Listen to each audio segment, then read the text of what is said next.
ثانك يو إبراهيم مرحبا العفو يا عمران وعليكم السلام ورحمة الله وبركاته እንዴት ነሽ يا شيخ እንዴት ነህ? ሰላም ነው አለ አልሐምዱሊላህ አለ ሁሉ ሰላም አለን አልሐምዱሊላህ ጠፍተህ ነበር ከብዙ ጊዜ ማየት ተገናኘነው ስላገኘሁ ደስ ብሎኛል ሐቢብ አላህ ይጠብቅ ወያክ እሺ አቡከር አለ يا أبا بكر ورحمة الله وبركاته እንዴት ነህ ሰላም ነው ሰው አለን አልሐምዱሊላህ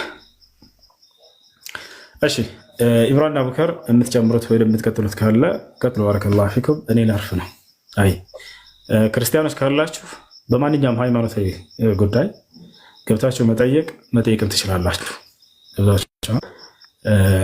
ማንኛውም ጥያቄ ያለው ክርስቲያን ይግባ አያስተናግዷቸው ሰላም አለይኩም ወራህመቱላሂ ወበረካቱ ወአለይኩም ሰላም ወራህመቱላህ ጀዛከላህ ወንድሜ ሁሱ አቡኪ ካለ ትቀጥላለህ ግን ከአቡኪ በፊት ማለት ነው ያ ጀማዓተል ኸይር ሁሱ በደንብ አጎ ስለ ቁርአን አመጣጥ አስረድቶናል አሁን አንድ ሐሳብ ልጨምርላችሁ ፈልጌ ነው ከቻችሁ ትልቁ ላይ አድርጉኝ እሱም መሰላችሁ ምሳሌ አንድ ክርስቲያን መጣና አሁን ኢምራን እጅ ላይ ያለው ቁርአን ትክክል አይደለም አሁን እዚህ ጋር ቁርአን አይደለ ይሄ ቁርአን ትክክል አይደለም ቢለኝ ምንድነው የማደርገው እኔ ምሳሌ እዚህ ጋር ቁርአን አለ ይሄ ትክክል አይደለም ቢለኝ ምንድነው የማደርገው ስንል በሷሃቦች ጊዜ የነበረው ቁርአን እጃችን ላይ አለ ኦኬ ስለዚህ ምንድነው የማደርገው እኔ ጥንታዊ ቁርአን ከፍትና ይሄ ምሳሌ በርኒንግሃም ይሄ ማለት በነብያችን ሰለላሁ ዐለይሂ ወሰለም ጊዜ የነበረ ቁርአን ነው እንከፍተውና ቃል በቃል ያማይ ቁርአን ሙሉ ይሄ ነው እዚህ ጋር ደግሞ ሁለቱም አሁን እኛ እጅ ያለው እዚህ ጋር አለ ጥንታዊ ደግሞ እዚህ ጋር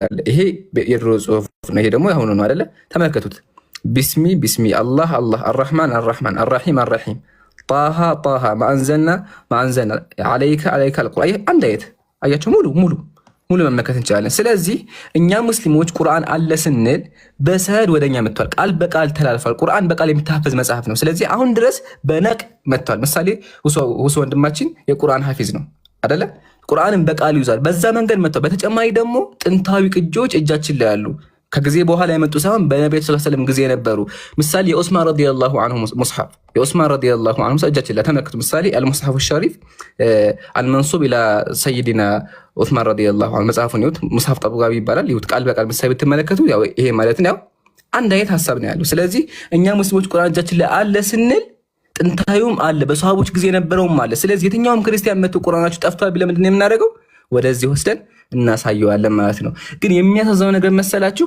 ክርስቲያን ወገኖቻችን መጽሐፋችሁ ከየት መጣ ስንል መጽሐፋቸው የለም በመስት ተበልቷል ያ ጀማዓ በመስት ተበልቷል የለም ኦልሞስት የለም በቃ ያለው ይሄ ነው አያችሁ ልዩነት የቀረው እንግዲህ ቄስ ነው የሚጨምርበት የቀረው ቄስ ይሞላዋል ገባችሁ ይሄ ነው ልዩነታችን አልহামዱሊላህ እኛ ሙስሊሞች በሷሃቦች ጊዜ ነበረው በነቢያችን ጊዜ ነበረው ቁርአናችን አለን በቃልም ተላልፎልናል ግን ክርስቲያን ወገኖቻችን ያላቸው የኮፒ ከብዙ ሺህ ዓመት በኋላ የመጣው በተጨማሪ ደግሞ እንደዚህ ነው የቀረው እንደ ሽንኩርት ተከትፎ ነው የቀረው አያችሁት አይደለ ስለዚህ አልহামዱሊላህ አላ ኒዕመቲል ኢስላም ቁርአናችን በእንደዚህ መንገድ ጠንካራ እንደሆነ አይተናል ቀጥሉ ጀዛኩሙላህ አበቂ ቀጥል ሐቢቢ ሰላም አለይኩም ወራህመቱላሂ ወበረካቱ ወአለይኩም ሰላም ኦኬ ትቀጥላለህ ሄለንን አናግሯት ይቅርታ ሄለን ሚትናሽውና ጥያቄዎች ካሉች ጠይቂ ወይንም መጠየቅና መመለስ ማረም የምትፈልጊው ነገር ካለ መናገር ትችላለሽ ቀጥሎ ሰላም አለይኩም ይቅርታ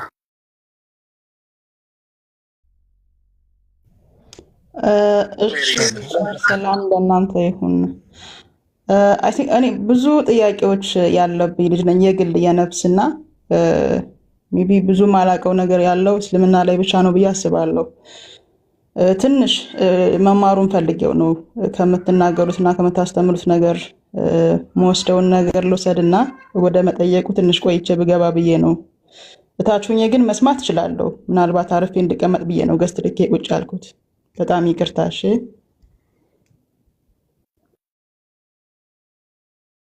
እሺ ችግር የለውም ማዳመጥ ትችላለሽ ወገናችን ግን ሄለን ከየት ቤተ እምነት ነሽ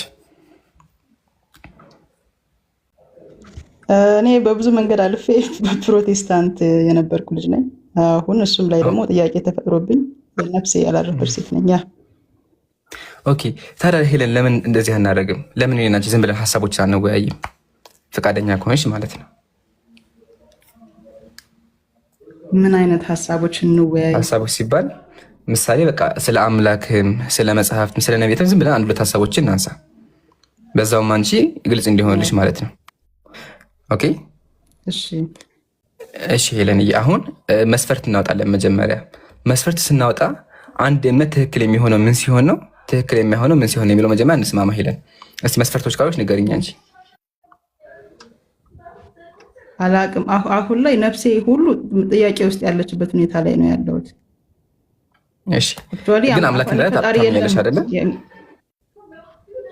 ተመልሼ ነበር ፈጣሪ የለም ከማለት ተመልሼ ኦኬ አምላክ አለ ብዬ መጽሐፍ ቅዱስ አንብቤ ገባኝ በራልኝ ብዬ የተረጋጋው ሰው ሆንኩ ብዬ ነበር። ግን አሁንም አልተረጋጋውኝም። ስደት ላይ ነበርኩ። ሞር ወደ ሀገር ስገባ ነገሮች አወዛጋቢ እየሆኑብኝ መጡ ማለት ነው።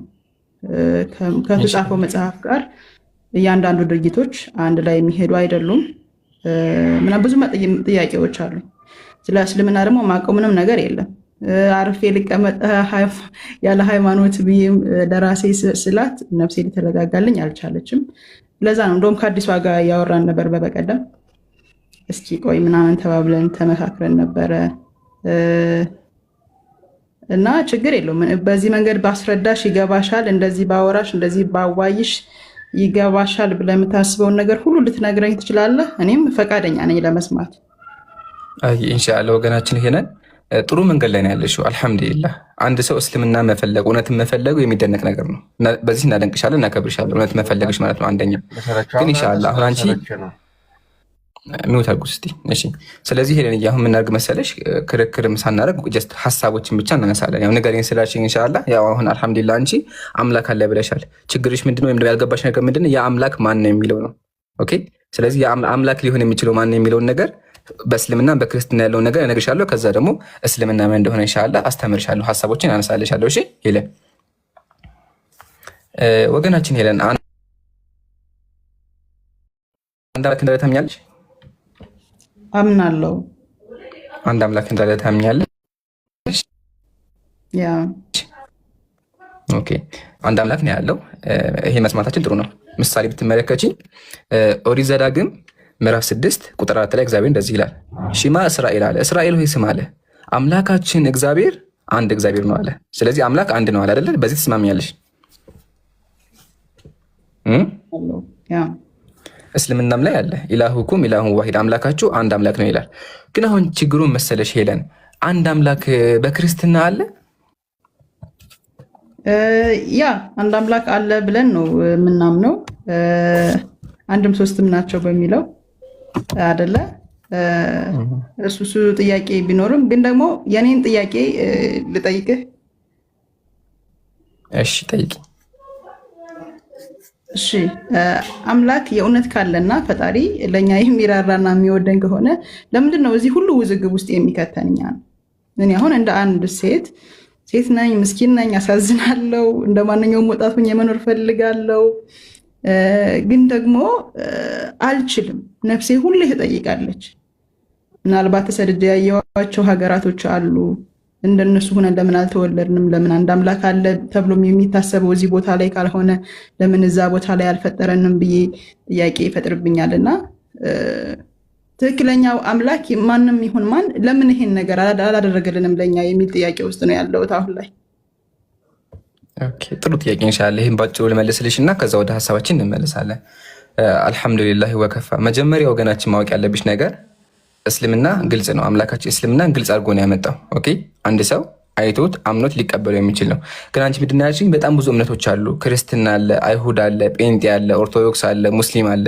የትኛው ትክክለኛው? ለምን አምላክ እንደዚህ ያወዛግበናል ነው። አምላክ ሰዎችን አያወዛግብም። አምላክ ፈጠረሽ። ከፈጠረሽ በኋላ እንድታስቢ አድርጎሻል። እንድታስቢ አድርጎ ግን አልተወሽም። ነብያት ሲልክ ነበር። አይሽ አይደለ? አምላክ አንቺ ላይ ዝም ብሎ ቢተውሽም አምላክ ነብይ ባይልክ ይሄ በደል ነበር። አምላክ በድሎሻል ይባል ነበር። ግን ደግሞ አምላክ ለአንቺ ስለሚያዝን አንቺ ቀጥተኛው መንገድ እንድትመሪ ስለሚፈልግ ምን አደረገ? ነቢያትን ላከ። ኦኬ እነ አብርሃም ተላኩ፣ እነ ሙሴ ተላኩ፣ የተለያዩ ነቢያት መጡ። የተለያዩ ነቢያት መጥተው ያስተማሩት እንደዛ አንድ አምላክ አምልኮ ነው አይሻለ። ስለዚህ ሄለንዬ አምላክ አልተሆንም፣ ነቢያትን ልኮልናል። መጽሐፍ ልሰ በተመለከች ምሳሌ መጽሐፍ ቅዱስ ራሱ የገዛ መጽሐፍ ቅዱስ ራሱ ዘዳግም ላይ ሙሴ ብሎ ተናገረ። እስራኤል ሆይ ስማ አምላካችን ያህዌ አንድ አምላክ ነው አለ። አንድ አምላክ ነው ተናገረ አይሻለ። ስለዚህ አንድ አምላክ የሚለው አስተምሮ ከጊዜ በኋላ የመጣ ሳይሆን በነቢያት ሲሰበክ የነበረ አስተምሮ ነው። ስለዚህ አምላካችን አልተሆንም። ግን አንቺ እንዳልሽ ትክክል የሚሆነው ምን ቢሆን አምላክ ዝም ብሎ ቢተሆንና ራሳችሁ ፈልጉ ቢለን ትክክል ነበርሽ። ግን አምላካችን ዝም ብሎ ፈልጉ አይደለም ያለው፣ ነብይ ላከ። ነብይም ልኮ ዝም አለ፣ መጽሐፍትን አወረደ። መጽሐፍትን አንብባችሁ እውነትን አገኙ አለ። ኦኬ ስለዚህ አንቺ ግዴታ ምንድን ነው? መጽሐፉን ገልጠሽ ማንበብ ነው። አምላካችን እንደዚህ ላይ ቁርአን ላይ እውነቱም ግልጽ ነው፣ ውሸቱም ቀርተ በየነ ሩሽድ ሚነል ገይ አለ። እውነቱ ከውሸቱ ተለይቷል። አምላካችን ቁርአን ላይ እውነቱን ከውሸቱ ለይቶታል፣ ተለይቷል እውነትና ውሸቱ። አንቺ ደግሞ ፈመን የክፍር ቢጣዖት አለ፣ ጣዖታትን ክዶ አለ በአንዱ አምላክ በነቢያት አምላክ የሚያምን ከሆነ ቀጥተኛውን መንገድ የማይበጠሰውን ገመድ ያዘ አለ። ስለዚህ አንቺ ማድረግ ያለብሽ ምንድነው? አምላካችን እውነቱን ነግሮሻል፣ ነብይ ይልኳል፣ መጽሐፍ አውርዷል። ስለዚህ ያንቺ ግዴታ ምንድነው? መጽሐፉን አንብበሽ ቀጥተኛውን መንገድ መፈለግ ብቻ ነው። ኦኬ ይሄን አጅልኝ። ስለዚህ ነቢያት ተልከዋል ነው። ሲቀጥል አምላክ እንደዚህ ከሚያወዛግበው በቃ በግልጽ ሁኔታ ለምን አናገርም ላልሽው ደግሞ ምድር ፈተና ናት። እቺ ቦታ የፈተና ቦታ ናት። ምድር ራሱ በእስልምናችን ምድር የፈተና ቦታ ናት። አንቺ እንዳልሽውማ ከፈለገ እኮ አምላክ በሰማይ እኮ ድምፅ አሰምቶ አምላክ አንድ ነው ሁላችሁም ሙስሊም ነው ማለት ይችላል እኮ የሚሳነው የለም። አላህ ሁሉን ነገር ማድረግ ይችላል። ግን እንደዛ ከሆነ እኮ ፊትና ወይም ደግሞ ፈተና የባው ነገር ቀረ በቃ። ኦኬ ፈተና የባው ነገር ቀረ ወይም ደግሞ እኛም ወደ ምድር የመጣንበት ዓላማ በቃ ምን ጥቅም የለውም፣ ጀነት መግባት አለብን ማለት ነው። ግን አምላካችን ምድር ላይ ሲያመጣ ለምንድን ነው ያመጣን? በትክክል እንድንኖር ሰዎችን እንድናስተምር። ኩንቱም ኸይረ ኡመቲን ኡኽሪጀት ሊናስ፣ እናንተ ህዝቦች ናችሁ፣ በጣም ጥሩ ህዝቦች ናችሁ አለ። ተእሙሩነ ቢልማዕሩፍ፣ በጥሩ ታዛላችኋል። ስለዚህ አንቺ ግዴታ አለብሽ፣ ማመን አለብሽ፣ ሰዎችን በጥሩ ማዘዝ አለብሽ። ግን ደግሞ ይሄ ሁላ ቀርቶ አምላክ ከተናገረማ ፈተናው ቀረ። ስለዚህ አምላካችን እንደዛ ከማያግመድ ያደረገው ከኛ የሆነ እንደኛ ሰው የሆነ ነቢያትን ላከ። እነ አዳም ተላኩ፣ እነ ኖህ ተላኩ፣ እነ ኢብራሂም እነ ሙሳ ተላኩ። እነዚህ ሁላ ደግሞ መጥተው አንድ አምላክን ሰብከው ሙተዋል። አንቺ ደግሞ አንድ አምላክ የምታመልክ ከሆነ ቀጥተኛውን መንገድ ትይዛለሽ። እስልምና ምንም ያወዛግብ። እስልምና ምንድን ነው? ቁሉ ላኢላሃ ኢለላህ ቱፍሊሁ፣ ከአላህ ውጭ የሚመለክ አምላክ የለም በሉ ትድናላችሁ ነው። በተላኩት ነቢያት ማመን ነው፣ በመጽሐፉ ማመን ኸላስ። ስለዚህ ሄደን አንቺ ግዴታሽ ምንድን ነው? ቁርአንን አንብቢ፣ መጽሐፉን ቅዱስን አንብቢ፣ ከዛ እውነት መርምሪ። እሺ ሀሳቢ ግልጽ ነው?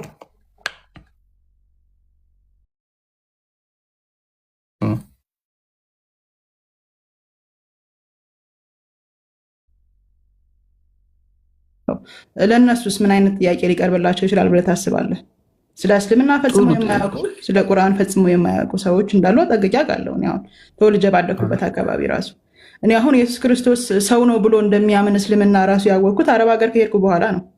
እኔ ጎንደር አካባቢ ነው ተወልጄ ያደግኩት፣ የገጠር ልጅ ነኝ እንዳልኩ ነው። ገብቶሃል አይደለ? ስለዚህ ጭራሹኑ ልዩነታችን ምን እንደሆነ ራሱ ጠንቅቀው የማያውቁ ሰዎች አሉ። ቢላ ብቻ እኮ ነው የሚለየን እየተባልን ያደግ ልጆች ነበር።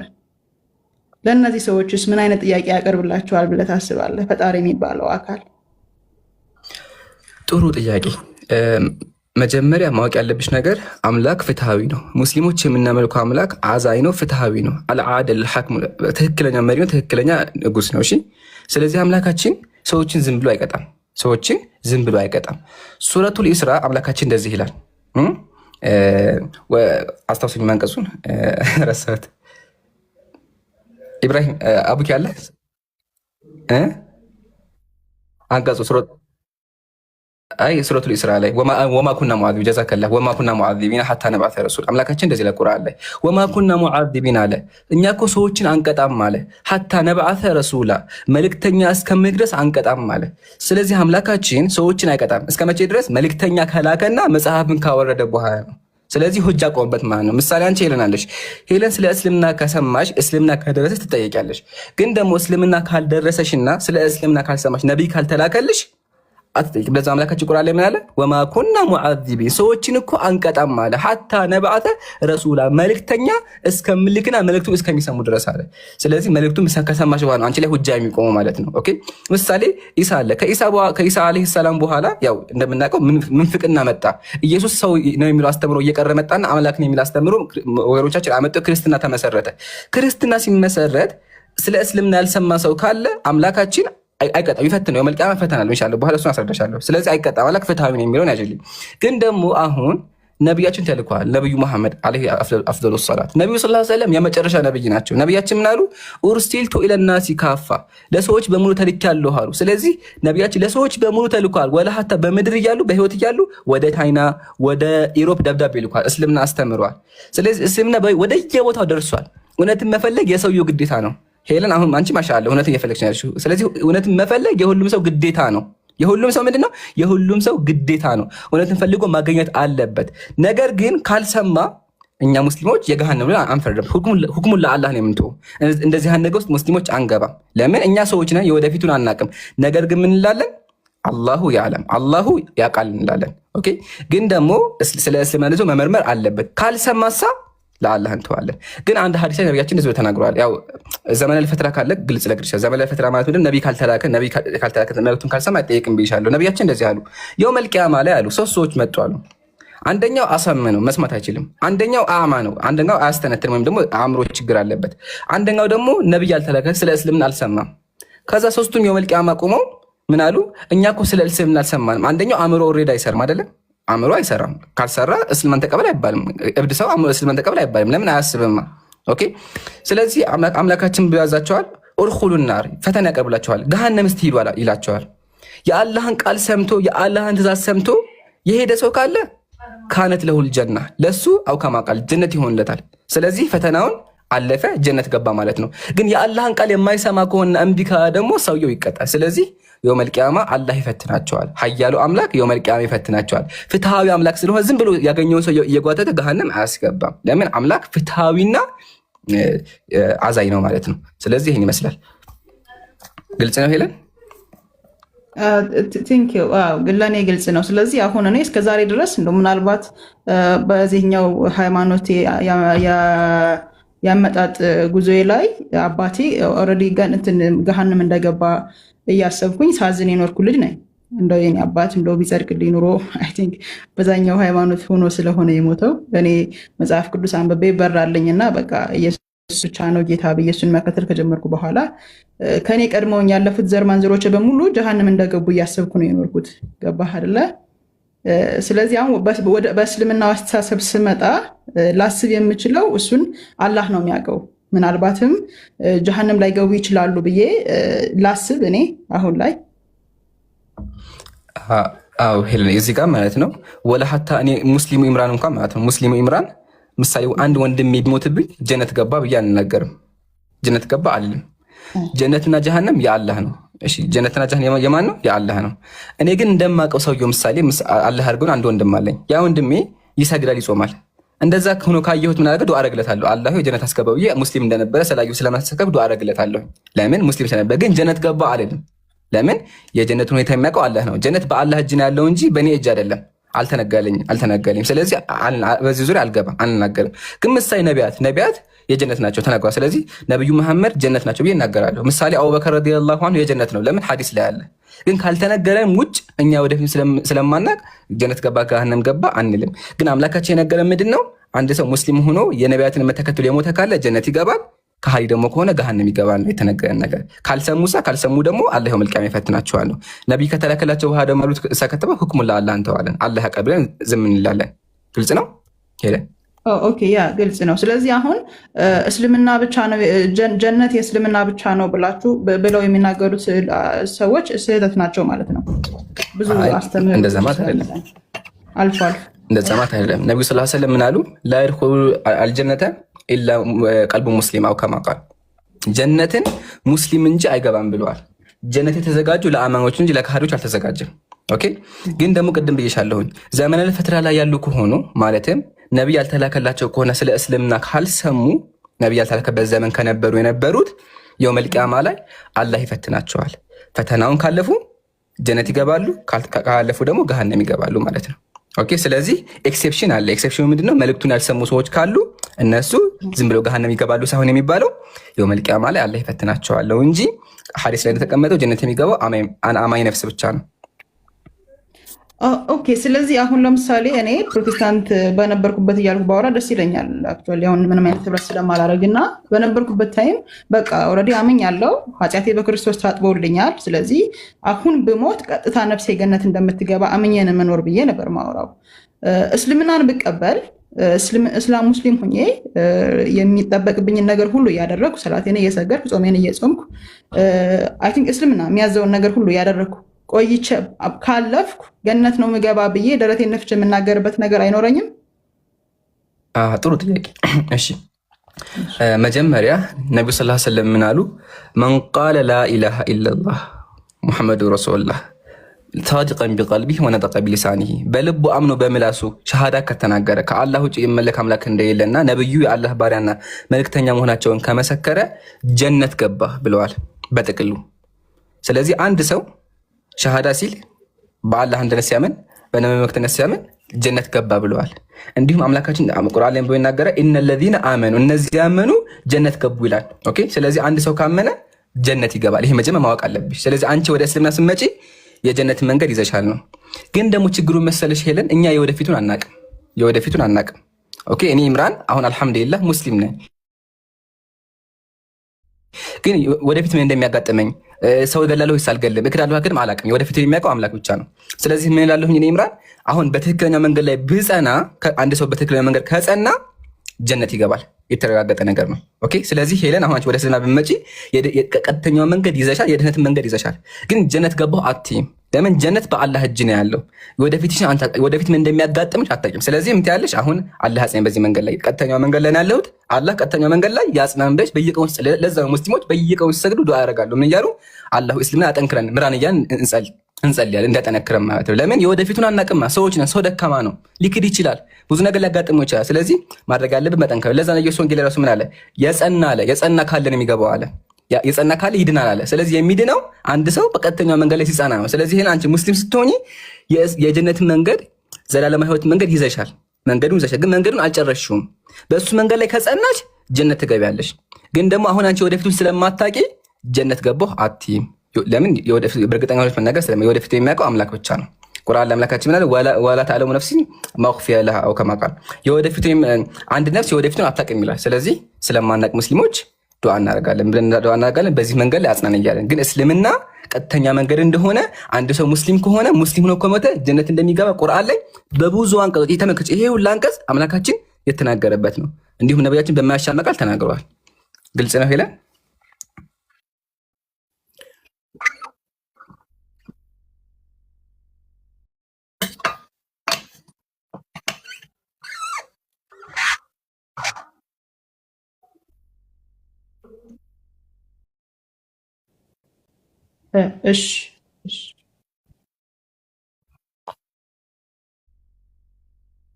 እሺ ሰላም አለይኩም ወራህመቱላሂ ወበረካቱ።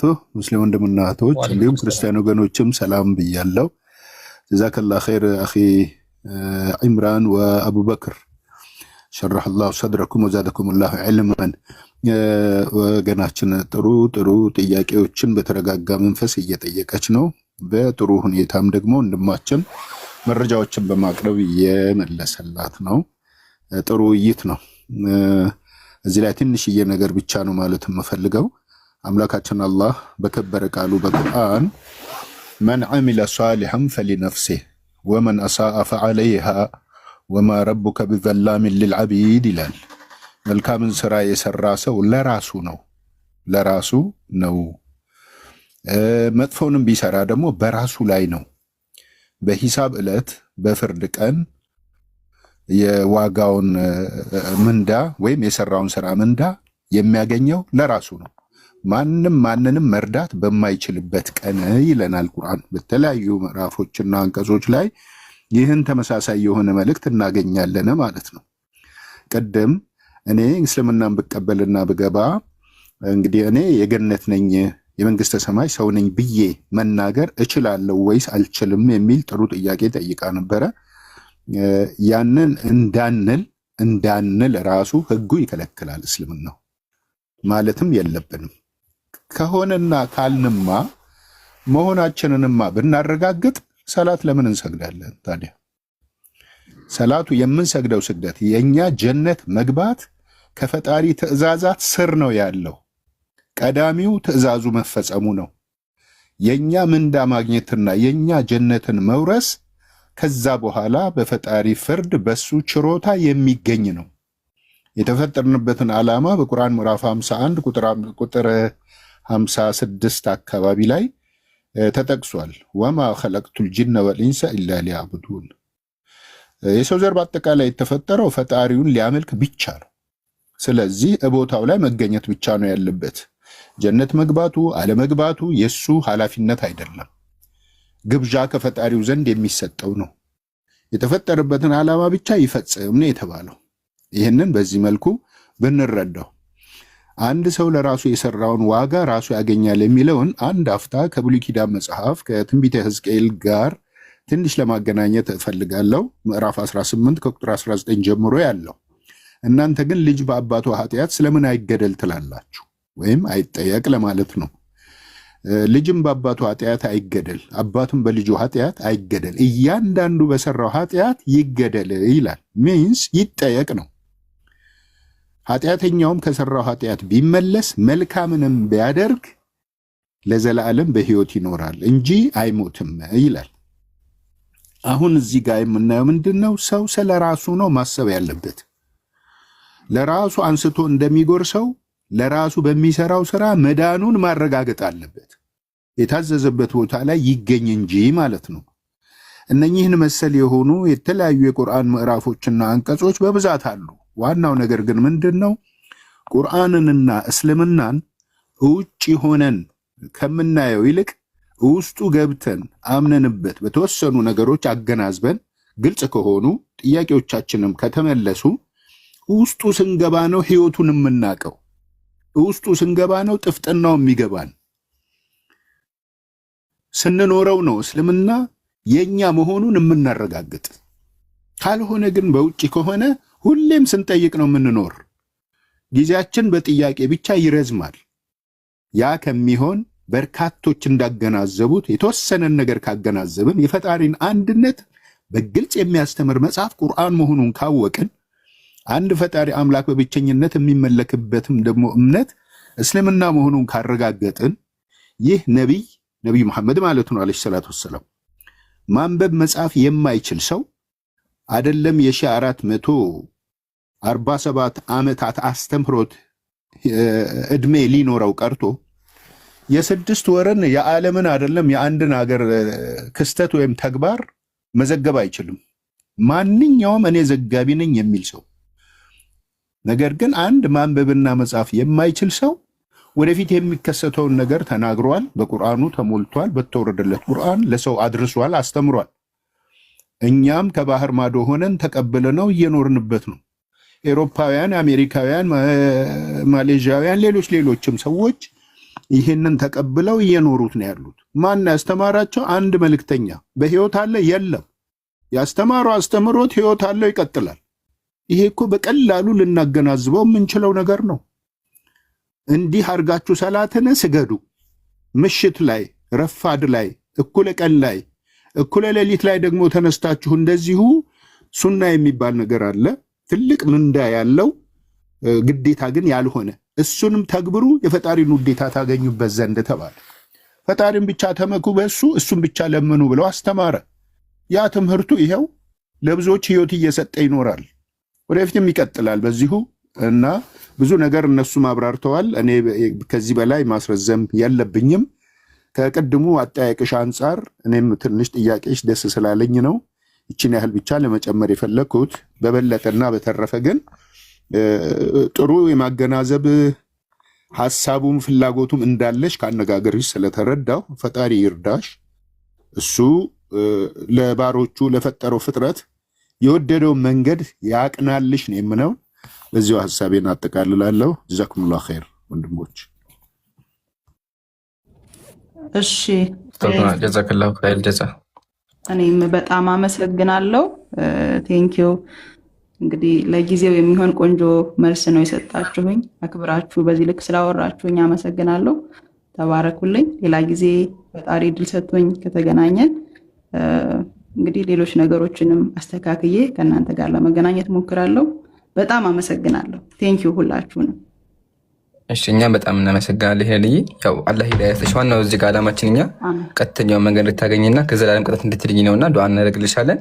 በቻልሽው በርቺ፣ ጠንክሪ እና ከመውጣትሽ በፊት ወንድም ያውቂ ሀሳብ አለውና አቡኪ አንድ ሁለት ነገር ይበልሻ ተወጫለሽ ኢንሻአላህ።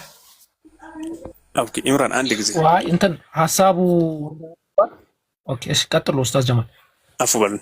ሁለት ማስታወቂያ ለስራ አንድ ጊዜ ኢምራን ቪዲዮ ለቋል ገብተን ማድረግ አለብን ልናደርግ። ሌላው ደግሞ ጀማ ሳይወጣ ነው እሺ እየቀነሰ ስለሆነ ነው። ኡስታዝ ሰልማን ፎሎ እናድርገው ባካችሁ፣ ቻሌንጁ እያለቀበት ስለሆነ ነው። ኡስታዝ ሰልማን አንድ ጊዜ አንዳንድ ቁጥር ጻፍላቸው ፎሎ ለማድረግ እንዲመች። ሌላው ኢምራን ኢንሻአላህ። ሌላው አቡበክርም ሰሞኑን የለቀቀው ቪዲዮ አለ። ከተመቸን ሁላቸውኑ የገባን ማድረግ አለብን ነገር ሁሉ እናድርግ። ጀዛኩሙላህ ኸይረን። አፉ በሉን ቀጥሉ። ችግር የለውም። እንትን እንዳልልባት በጣም ከበቂ በላይ የሆነ ነው። ኡስታዞች ወንድሞች ከበቂ በላይ የሆነ ነገር ነው የሰጧት። ሄለን የማስቀምጥልሽ ነገር ምንድን ነው? ቀደም ኢምራን መጀመሪያ ተናግሮታል። እሱም ምንድን ነው አምላክ አንድ መሆኑን ካወቅሽ በቂ ነው። ምክንያቱም ይህንን አሰናባሪ የሆነ አንድ አምላክ እንዳለ ማንም ያምናል። ማንም ማለት ነው። ከአንድ በላይ ደግሞ መሆን አይችልም በምንም ተአምር ማለት ነው። ምክንያቱም አንድ ነገር ከአንድ በላይ ከሆነ ዲፔንድ ነው የሚሆነው፣ አንዱ ላይ ጥገኛ ነው የሚሆነው። መውለድም ደግሞ የለበትም። የሚወልድ ደግሞ ከሆነ አሁንም ችግር ነው የሚፈጠረው። እንደውም የሆነ ነገር አንዴ የሆነ ቪዲዮ ልክፈትና የሆነ ነገር ላሳይሽ። ሄለን ሚውትሽን አንሺ፣ ሰዓትሽን እንትን እንዳለው የተወሰነ ደቂቃ አንድ የሆነ ነገር ብቻ ላሳይሽ ነው። እሺ አለው። እሺ ለምሳሌ ይህንን የምትመለከቱትን አንዴ ኢንሻአላህ አድሚኖች ካላችሁ አንዴ ትልቁ ላይ አረጉኝ፣ ትልቁ አርጉት አንዴ አድሚኖች። አይዋ ባረከላሁ ፊኩም። እሺ አፎን መጣም ይህንን ለምሳሌ እነዚህ መጽሐፍቶች ብትመለከቻቸው ሄለንዬ፣ አሁን ይሄን አንዱ መጽሐፍ አንዱ ላይ ተደግፎ ነው ያለው አይደለ? ይታይሻል። እንደዚህ ተደርድረው እንደዚህ ሰያፍ ነው የተደረደሩት አይደለ? እና የሆነ ያቆማቸው ነገር አለ ብለሽ ታምኛለሽ? አዎ። ያ ያቆማቸው ነገር እንትን በደንብ አድርገሽ አዳምጪኝ። ኢምራን ቅድም ስላነሳው ነው ሐሳቡን ሲምፕሊፋይ አድርጌ ማውራሽ ማለት ነው። ቆይ ቀነስ አድርጌ ሐሳቡን እንድትረጂው በደንብ ቀነስ አድርጌ ላሳይሽ ሐሳቡን። ይሄንን ተመልከቹ። ለምሳሌ ተንቀሳቃሽ ነው እና ስለ ስላሴ አይነት አስተምህሮ ይመስለኛል ይሄበት ያለው ነገር እኛ አንድም ሶስትም ናቸው ብለን ስለምናስብ ስላሴ እንደማትቀበይ ገብቶኛል አይደል? ስላሴ ትቀበያለሽ እንዴ? አትቀበይም? ኢምራን እንደዛ ብለሽ ስለሆነ ያ አዎ እኮ በቃ እሱን እኮ አንዴ እንድፈ ነው ብዬ ነው። ይሄንን ለምሳሌ ብትመለከተው እርስ በርስ እንደዚህ የተጋገፈ ሄድና የሚያቆመው የሆነ ነገር አለ። ኮንቲንጀንሲ ተብሎ ይጠራል ያ ነገር ማለት ነው። እና ያ የሚያቆመው የሆነ አካል በምንም ተአምር ከአንድ በላይ ይሆናል ብለሽ ታምኛለሽ ወይስ አንድ ነው መሆን ያለበት? ሌላዎች ተደራራቢ ነው የሚሆኑት። እሺ ይሄ አካል አንዱ አካል የሚያቆመው አንዱ አካል ብዜት ሊኖረው ይገባል። የሆነ የሚወልድ ምናምን መሆን አለበት። አንዱ የሚያቆመው አካል አንዱ የሁሉ መጠጊያ የሆነው አካል የተወለደ ወይም ደግሞ የወለደ መሆን መቻል አለበት። አይ የለበትም። አክቹዋሊ እኮ አንዱ ቁሟል አይደለ? አይወለድም አይወልድም የሚለው ከወለደ የወለደው ነገር እሱ ላይ ዲፔንድ ይሆናል። ከተወለደ የተወለደው ነገር እሱ በወለደው አካል ዲፔንዶ የጥገኛ ይሆናል ማለት ነው። ስለዚህ ቀለል አድርገን ስንዘጋው ይህንን ሁለቱን ነገር ያዣቸውና ኡስታዝም ኢምሩም የጨመሩላችሁ ያሉሽ ነገር አለ። እነዛን ነገሮች ያዣቸውና ቤትሽ ገብተሽ ለአላህ ብለሽ ማለት ነው ለአላህ ብለሽ ቁጭ በይና ጻፊ። እስቲ የአይሁድን መጽሐፍ አምጪ ከፈለግሽ። ይሄንን የሚያሟላ ማን ነው ካለ ራይት። የክርስትናን አምጪ፣ እሱ ነው ራይት። ሁሉንም ፈትሽ። እርግጠኛ ነኝ እዚህ ቤት መጥተሽ ብዙ ሻሃዳ ሲዘኝ ትያለሽ። ሻሃዳ ስትይዢ ብቻ ጥሪኝ። እሱን ለማለት ነው። ቀጥሉ ኢንሻአላህ። እሺ ጀዛከላ አቡኪ። ሄለን እየቆይ አንዴ ከይቅርታ ጋር ከማውጣትሽ በፊት የቤት ስራ ነስተሽ አንድ የቤት ስራሽን። እሺ አሁን አንድ አምላክ አለ ብለሽኛል። ስላሴ የሚል ሀሳብ ላይ ጥያቄ አለኝ ብለሻል። አሁን ሄለን ስላሴ የሚለውን ነገር ምን ታደርጊያለሽ? ስላሴ ምንድን ነው? እንዴ ብሎ ሶስት አምላክ ነው ይችላል። በአካል እንዴ ብሎ ሶስት ይሆናሉ። አምላኮች እንዴ ብሎ ሶስት ይሆናሉ። አምላክ እንዴ ብሎ ይወዳል የሚለውን ጠይቂ። አሁን አንቺ ፕሮቴስታንት ነኝ ስላልሽኝ አንድ ነገር ላሳይሽ። ይሄ ይታይሻል? ይታየኛል። መጽሐፍ ቅዱስ ነው። መጽሐፍ ቅዱስ የጴንጤዎች መጽሐፍ ቅዱስ ነው። እንደዚህ የሚል ሀሳብ እናገኝ። ተመልከች።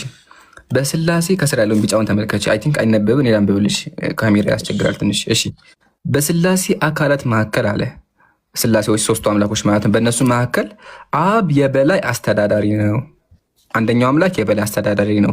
ወልድ የአብን ፍቃድ የሚፈጽም ነው። ሁለተኛ ደግሞ ስራ አስፈጻሚ ነው። እሺ መንፈስ ቅዱስ ደግሞ በአብና በወልድ የሚላክ ነው። ሶስተኛው ደግሞ ይላካል። በማንና በማን? በሁለቱ አምላኮች ይላካል። የሚላከውም ህይወትን ለመስጠት ነው አለ። አሁን እዚህ ጋር ያነበብኩት ከገባሽ 3 አካላት አሉ በስላሴ ውስጥ። አንደኛው አካል አለቃ ነው። ሁለተኛው ስራ አስፈጻሚ ነው። ሶስተኛ ደግሞ ተላላኪ ነው። እውነት አምላክ እንደዚህ ይገለጻል? ሄለን እንደው አይከብድም ለአእምሮ? አምላክ አንደኛው አምላክ ሲላክ ደግሜ ላንብብልሽ ተመልከቺ። መንፈስ ቅዱስ ደግሞ በአብና በወልድ የሚላክ ነው። በቃ ስራው መላክ ነው። የሚላክ አምላክ አለ ሄለንዬ?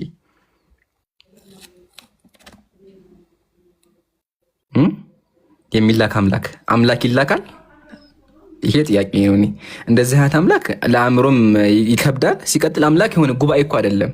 አሁን እዚህ ጋር ስራ አስፈጻሚ ቦስ አለቃ አለ ቦስ፣ ከዛ ደግሞ ስራ አስፈጻሚ፣ ሶስተኛ ተላላኪ የሆነ የስራ ነገር ሆነ ምድራዊ ሰው ነገር ሆነና እንደዚህ አይነት አምላክ ሊኖር አይችልም። መጽሐፍ ቅዱስ ላይ የት ላይ እንደዛ አምላክ አለ? ይሄ የጸሩት ማብራሪያ ነውና ክርስቲያኖች የሚያምኑበት ነው። ኦኬ። ስለዚህ በየትኛው ነብዩ እንደዚህ ብሎ የሰበከው? መጽሐፍ ቅዱስ እንደዛ የሚል ነገር ነቢያት የሰበኩት ሽማ እስራኤል አዶናይ ኢላሁ ነው አዶናይ ኢኻድ፣ አምላክ ሆይ ስማ፣ እስራኤል ሆይ ስማ፣ አምላካችን ያህዌ አንድ ያህዌ ነው፣ አምላክ አንድ ነው እንጂ የሚል ነው። በአካል ሶስት ነው የሚል በተአምር አይደለም። እቺን ለመናገር ነው። ስለዚህ የቤት ስራሽ ምንድን ነው? ስላሴ የሚለውን ነገር ፈልገሽ ነይ። አላህ ሂዳያ ይስጥሽ። እኔም እሱ ነው ችግሬ። ብዙ ጊዜ አይ ቲንክ የብሉይ አፍቃሪ ነኝ መሰለኝና ብሉይን በደንብ አነባለሁ። ከአዲስ ኪዳን ጋር ብዙ ጊዜ ስለሚጋጭብኝና ስለሚጻረንብኝም ነው ነፍሴ ወደ መጨነቁና ጥያቄ ወደ መጠየቁ የገባሁትም። አመሰግናለሁ ስለ ሁሉም ነገር። ግን እሺ እንግዲህ ጌታ ይረዳኛል። በሚቀጥለው ደግሞ በመልካም ነገር እንገናኛለን። ቴንኪው በጣም እኛም ፈጣሪን እናመሰግናለን። ለአንቺም እንደዚሁ ደግሞ ቅንነትን የሰጠ ጌታ የተባረከ የጠራ ይሁን። ምናልባት ቸኩለሽ ልትወጪ ነው ብዬ ስለሰጋሁ እንጂ ስለ ነቢይ መሐመድ መልእክተኝነት ሚዩት አድርጌ መስማት እችላለሁ። እኔ ነኝ ማውራት ማችለው። በጣም ጥሩ። እንግዲህ መስማት ከቻልሽና ወንድሞች ጣልቃ ካልገባሁባቸው ከፈቀዱልኝ አንድ ምለው ነገር አለ። ከዛ በስተፊት ግን ቅድም ወንድማችን አቡበክር ነው መሰለኝ ወንድም ሰልማንን እንትን ማን ነው ፎሎ አድርጉት ነው አይደል ያልከው? እንደዛ ነው ፎሎ ታይብ። አዎ ፎሎ እናድርገው። ሁላችንም እዚህ ያለነው በሙሉ ፎሎ እናድርገው። ወንድማችን ቻሌንጅ አለው። ያ ነገር በተባለው ጊዜ ለሱ በሚጠቅም መልኩ እንዲያገኝ ማለት ነው። እኛ መስጠት ባንችል ከጎኑ ቆመን ፎሎ ማድረጋችን መስጠት ነውና መተጋገዝ አለብን በዚህ ጉዳይ ላይ። አላህ የበለጠ ይርዳው ያግዘው። ጀዛውን አላህ በኸይር ይክፈል። ለሚያደርገው ኺድመተል ኢስላም ወልሙስሊሚን ፊ ሚዛኒ ሐሰናት አላህ ያድርግለት ለሁላችሁም ወንድሞች። እና እኔ ለምፈልገው ምንድነው ብዙ ጊዜ ነቢይ መሐመድ በመጽሐፍ ቅዱስ ውስጥ አልተጠቀሱም የለም የሚል ሙገታ እንሰማለን። ከአንዳንድ ሰዎችም ጽሁፎች ከመጽሐፍቶቻቸው ካለፉት 25 ዓመታት አካባቢ በተለያዩ መጽሐፍቶቻቸው ጽፈው አውጥተዋል። ቴቄልን በመሳሰሉ እስልምናና ክርስትና በሚል ጉልሻን አስቴር፣ ለነኚህ አይገድህምን፣ የውሃ ላይ ኩበት ርዕሶች በብዛት ተሰጥቷቸው በተጻፉ መጽሐፍት ውስጥ የነቢይ መሐመድ ነብይነት በጭራሽ የለም፣ አመላካች የሆነ መልእክት የለም የሚል እንደገና ሰለመ የሚባል ኢትዮጵያዊ ንጉስም የለም የሚል ታሪክን ጭራሹኑ እንደሌለ አድርገው ከውጭ መጥቶ ወደ ቤት እንዳይገባ በር እንደተዘጋበት አይነት ሰው ሊያደርጉ የሚፈልጉ ሰዎች አሉ። በእርግጥ ያለማወቅ ነው። እኛ ደግሞ ወደ እውቀቱ እንዲመለሱ የምንጠቁማቸው ነገሮች አሉ። እዚህ ላይ ለምፈልገው የዮሐንስ ወንጌል ምዕራፍ 16 ቁጥር 6ንና የምትሰሚኝ ከሆነ ወገናችን ካለሽ የቁርአን ምዕራፍ 33 ቁጥር 45ን አማርኛ የቁርአን ትርጉም ካለሽ እነዚህን ነገሮች ይዘሻቸው ቅድም የቤት ስራ ሲልሽ ነበረ። እኔም እንዳልጨምርና እንዳላበዛብሽ እንጂ እነዚህን ብታያቸው ጥሩ ነው። ለምን ምንድን ነው የሚሉት? ዮሐንስ ወንጌል ላይ እኔ ብሄድ ይሻላችኋል፣ እኔ ባልሄድ አጽናኙ ወደ እናንተ አይመጣምና ይልና ቀጥሎ ያሉት 3 ነጥብ የያዙ መልእክቶችን ነው ላተኮር የምፈልገው። እሱም መጥቶ ስለ ጽድቅ 1፣ ስለ ፍርድ 2፣ ስለ ኃጢአት 3። ዓለምን ይወቅሳል ይላል። ዮሐንስ ወንጌል ላይ ነው። ጥሩ። ወደ ቁርአኑ ስንመጣ ያ አዩሃ ነቢዩ አንተ መልእክተኛው ሙሐመድ ሆይ አለይሂ ሰላቱ ወሰላም ኢና አርሰልናካ ሻሂደን አንድ ወሙበሽረን ሁለት ወነዚራ ሶስት ወዳዕያን ኢለላሂ ቢኢዝኒሂ ወሲራጀን ሙኒራ ይቀጥላል። አሁን እነዚህን ሶስት ነገሮች እስኪ እናገናዝባቸው። ከኔ በኋላ ሌላ አጽናኝ ይሰጣችሁ ዘንድ አብን እለምናለሁ ብሎ ኢየሱስ ክርስቶስ ተናገሩ የተባለው ትንቢት እዚህ ቁርአን መልእክት ውስጥ አልተፈጸመም የሚል ካለ መፈጸሙን እናሳየዋለን ማለት ነው። ይህን ስንል ደግሞ የባይብሉን ጥቅስ ግን አምናችሁበት ነው የሚል ከተነሳ እሱን ራሱን በቻለና በመጽሐፍቶች ዙሪያ ላይ ነጥብ ስናነሳ የምናወራው ነገር ይሆናል ማለት ነው። አሁን ከቻላችሁ ሁላችሁም አዛምዱን ስሩ። እስኪ የባይብሉን እናንሳ። አንድ ቁጥር አንድ ስለ ፍርድ ቁጥር አንድ ስጡ። እንደውም የሚችል ሰው ካለ ቢጽፋት ከታች ጥሩ ነበር። ስለ ፍርድ ቁጥር አንድ ሊከፍትለት ነው የሚፈልጉትን ጥቅስ ስለ ፍርድ ቁጥር አንድ አቡበከር አለ። አቡበከር ያው ከዚህ ጋር እንትኑን ያወጣው እንደውም እያወጣው ነው። ኦኬ አያውን እያወጣ ነው። ጀዛከላህ ኸይር። እሺ ስለ ፍርድ ቁጥር አንድ ስለ ፍርድ ጻፉ። ቁጥር ሁለት ላይ ስለ ጽድቅ፣ ቁጥር ሶስት ላይ ስለ ኃጢአት። ኦኬ ይሄ አንዱ ፓርት ነው። ልናዛምድ ነው አሁን። ሀ እንበል እሺ። አሊፍ ባታ የሚለው ምናልባት ለብዙዎቻችሁ ግልጽ ላይሆን ይችላል፣ በተለይ ለታችን። ሀ ሻሂድ፣ ለሻሂድ ማለት መስካሪ ማለት ነው። ለሙበሽር አብሳሪ፣ ሐመሩሃ ነዚር አስጠንቃቂ ማለት ነው። መስካሪ፣ አብሳሪ፣ አስጠንቃቂ ነው ይላል ቁርአኑ ላይ። ይህ የሚመጣው መልእክተኛ ቁርአናችን ላይ ነብዩ ዒሳ ወይም ኢየሱስ ክርስቶስ ከኔ በኋላ ስሙ አህመድ የተባለ ነብይ ይመጣል ብሎ በቁርአን የጠቀሰበት ቦታ አለ። ምዕራፍ 61 ቁጥር 6 ላይ በዛም መሰረት ልንሄድ እንችላለን ለማለት ነው። ባይብሉ ላይ ያለውን ከቁጥር 1 እስከ 3 ያለውን ከሃለ ሐመሩሃ ጋር እስኪ አዛምዱት። ስለ ጽድቅ እስኪ ከቁርአኑ ምንድነው እሱ የምታገናኙት? ስለ ጽድቅን የተመለከተው ነገር ቁርአን ላይ ምን የሚለው ነው የሚስማማው? ስለ ጽድቅ ልጥራላችሁ። መስካሪ የሚለው ነው? አብሳሪ የሚለው ነው? አስጠንቃቂ የሚለው ነው? የቱ ነው ስለ ጽድቅ ከሚለው ጋር የሚስማማው?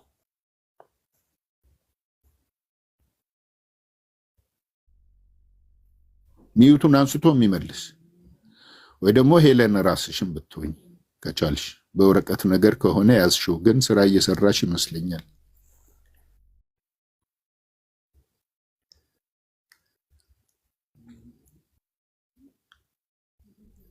ግልጽ አይደለም፣ ልድገመው። እሺ ለማለት የፈለኩትን በዛው ላብራራው። መጽሐፍ ቅዱስ ውስጥ ዮሐንስ ወንጌል 16:6 ላይ እኔ ብሄድ ይሻላችኋል፣ እኔ ባልሄድ አጽናኙ አይመጣም ወደ እናንተ አይመጣምና ካለ በኋላ እሱም መጥቶ አጽናኙ ስለ ፍርድ፣ ስለ ጽድቅ፣ ስለ ኃጢአት ዓለምን ይወቅሳል ይላል። ይህ ስለ ፍርድ፣ ስለ ጽድቅና ስለ ኃጢአት የሚለው ደግሞ ቁርአን ላይ ምዕራፍ 33 ቁጥር 45 ላይ የአንተ ነቢይ ሆይ አንተ አስጠንቃቂ አብሳሪና መስካሪ ስትሆን ተልከሃል ይላል። አሁን እናዛምደው፣ በቃ በጋራ እናዛምደው። ስለ ጽድቅ አብሳሪ ነው የሚለው የሚስማማው ባይብል ላይ ስለ ጽድቅ ይላል፣ ቁርአን ላይ አብሳሪ የሚለው ይስማማል። ወበሽር الذين آمنوا وعملوا الصالحات ሱረቱል በቀራ ላይ ያለው አያ አብስራቸው እነኛን መልካምን የሰሩ አማኞችን ይላል። ማን አብሳሪው? ሙሐመድ ሰለላሁ ዐለይሂ ወሰለም። እሺ ስለ ፍርድ የሚለው ላይስ ነዚረን አስጠንቃቂ ኖ መስካሪ፣ ሻሂደን መስካሪ። በፍርድ ጊዜ ምስክርነት ይቀርባል አይደል? የተመረጠው ግን በምስክርነት ይቀርባል። ነቢዩ መሐመድ በፍርድ ቀን መስካሪ ናቸው። አምነው መልካም ለሰሩትም ይመሰክሩላቸዋል፣ ላመጹት ለካህዲያንም በእነሱም ላይ ይመሰክሩባቸዋል ማለት ነው። ምን ቀረን? አንድ ምንድነው ያ? ስለ ኃጢአት የሚለው ባይብል ውስጥ ያለው ቁርአኑ ጋር ምን ይላል? አስጠንቃቂ ማለት ነው። ፈአንዘርቱኩም ናረን ተለዛ፣ እጅግ በጣም በሚያቃጥለው እሳት ነው የማስጠነቅቃችሁ በላቸው ተብሏል ነቢዩ መሐመድ ዓለይሂ ሰላቱ ወሰላም። እነማንን? ጣዖታውያንን፣ ፈጣሪ የከለከላቸውን የሚተላለፉትን፣ አድርጎ የተባሉትን ያመጹትን፣ ወሰን የሚተላለፉትን ጣዖታውያንን፣ አጋሪዎችን፣ እምቢተኞችን፣ አመፀኞችን ማለት ነው። ከማመጻቸውም አልፈው በርካታ ነቢያቶቻቸውን ገድለዋል። በርካታ ነቢያቶቻቸውን አመፀዋል፣ አንቀበልም ብለዋል፣ አስዋሽተዋቸዋል። በየዘመናቱ ይላኩ የነበሩ ነቢያት ፈጣሪ ያዘዛቸውን ትእዛዛት ሊያስፈጽሙ ነበር የተላኩትና ግን እምቢ አሉ። በእነኚህ ላይ መስካሪ ናቸው። መልካም ለሰሩና ለአማኞች ደግሞ ምንድናቸው? አብሳሪ ናቸው ነቢ መሐመድ ዓለይሂ ሰላቱ ወሰላም። ስለዚህ እሱም መጥቶ ስለ ፍርድ፣ ስለ ጽድቅ፣ ስለ ኃጢአት ዓለምን ይወቅሳል ይላል። ታዲያ ዓለምን ነው እንደሚወቅሰው መካን ብቻ ነው እንጂ እንዳንል በቁርአን ምዕራፍ 21 ሱረቱል አንቢያ ላይ ወማ አርሰልናከ ኢላ ረሕመተን ሊልዓለሚን የሚል መልእክት እናገኛለን። አንተ መልእክተኛ ሆይ አንተ እኮ የተላከው ለዓለማት እዝነት ትሆን ዘንድ ነው። ለዓለም ህዝብ እዝነት የተላኩ ሰው ቢኖሩ ነብዩ መሐመድ ናቸው። እኔን አይመለከተኝም ክርስቲያን ነኝ፣ እኔን አይመለከተኝም አይሁዳዊ ነኝ፣ እኔን አይመለከተኝም ፓጋን ነኝ ማለት የለም። ለሰው ዘር በሙሉ ለተቀበላቸው ሁሉ ደግሞ መንግስተ ሰማይ ተደግሶለታል ይላል ፈጣሪ አምላክ። እዛ ላይ እንግዲህ መንገዱ ላይ እንደጸናን መጓዝ ይኖርብናል ነው። ታዲያ ይሄ አጽናኝ የሚባለው እኮ መንፈስ ቅዱስ እኮ ነው የሚሉ ሰዎች አሉ። ይህም በብዙ ሙግት ወቅቶች ላይ ያገኘነውና ያጋጠመን ነገር ነው፣ እናውቀዋለን። እሱን ያ እንዳይሆን ትንቢተ ኢሳይያስ ምዕራፍ 40 ቁጥር 1 ላይ አጽናኑ ህዝቤን አጽናኑ ይላል አምላካችሁ የሚል አለ። አጽናኑ ህዝቤን አጽናኑ ይላል አምላካችሁ። ተመልከቱ፣ አሁን እዚህ ጋር አጽናኑ ህዝቤን አጽናኑ የተባለው መንፈስ ቅዱስ ነው እንዴ? አይደለም። አጽናኝ ይመጣል ያለው ኢየሱስ ሰውን መሆኑን ከዚህ እንረዳለን። ወደ ሉቃስ ወንጌል ምዕራፍ 2:25 ጀምሮ እያየን እንሂድ። ስምዖን የሚባል ሰው የእስራኤልን መጽናናት ይጠባበቅ ነበር ይላል።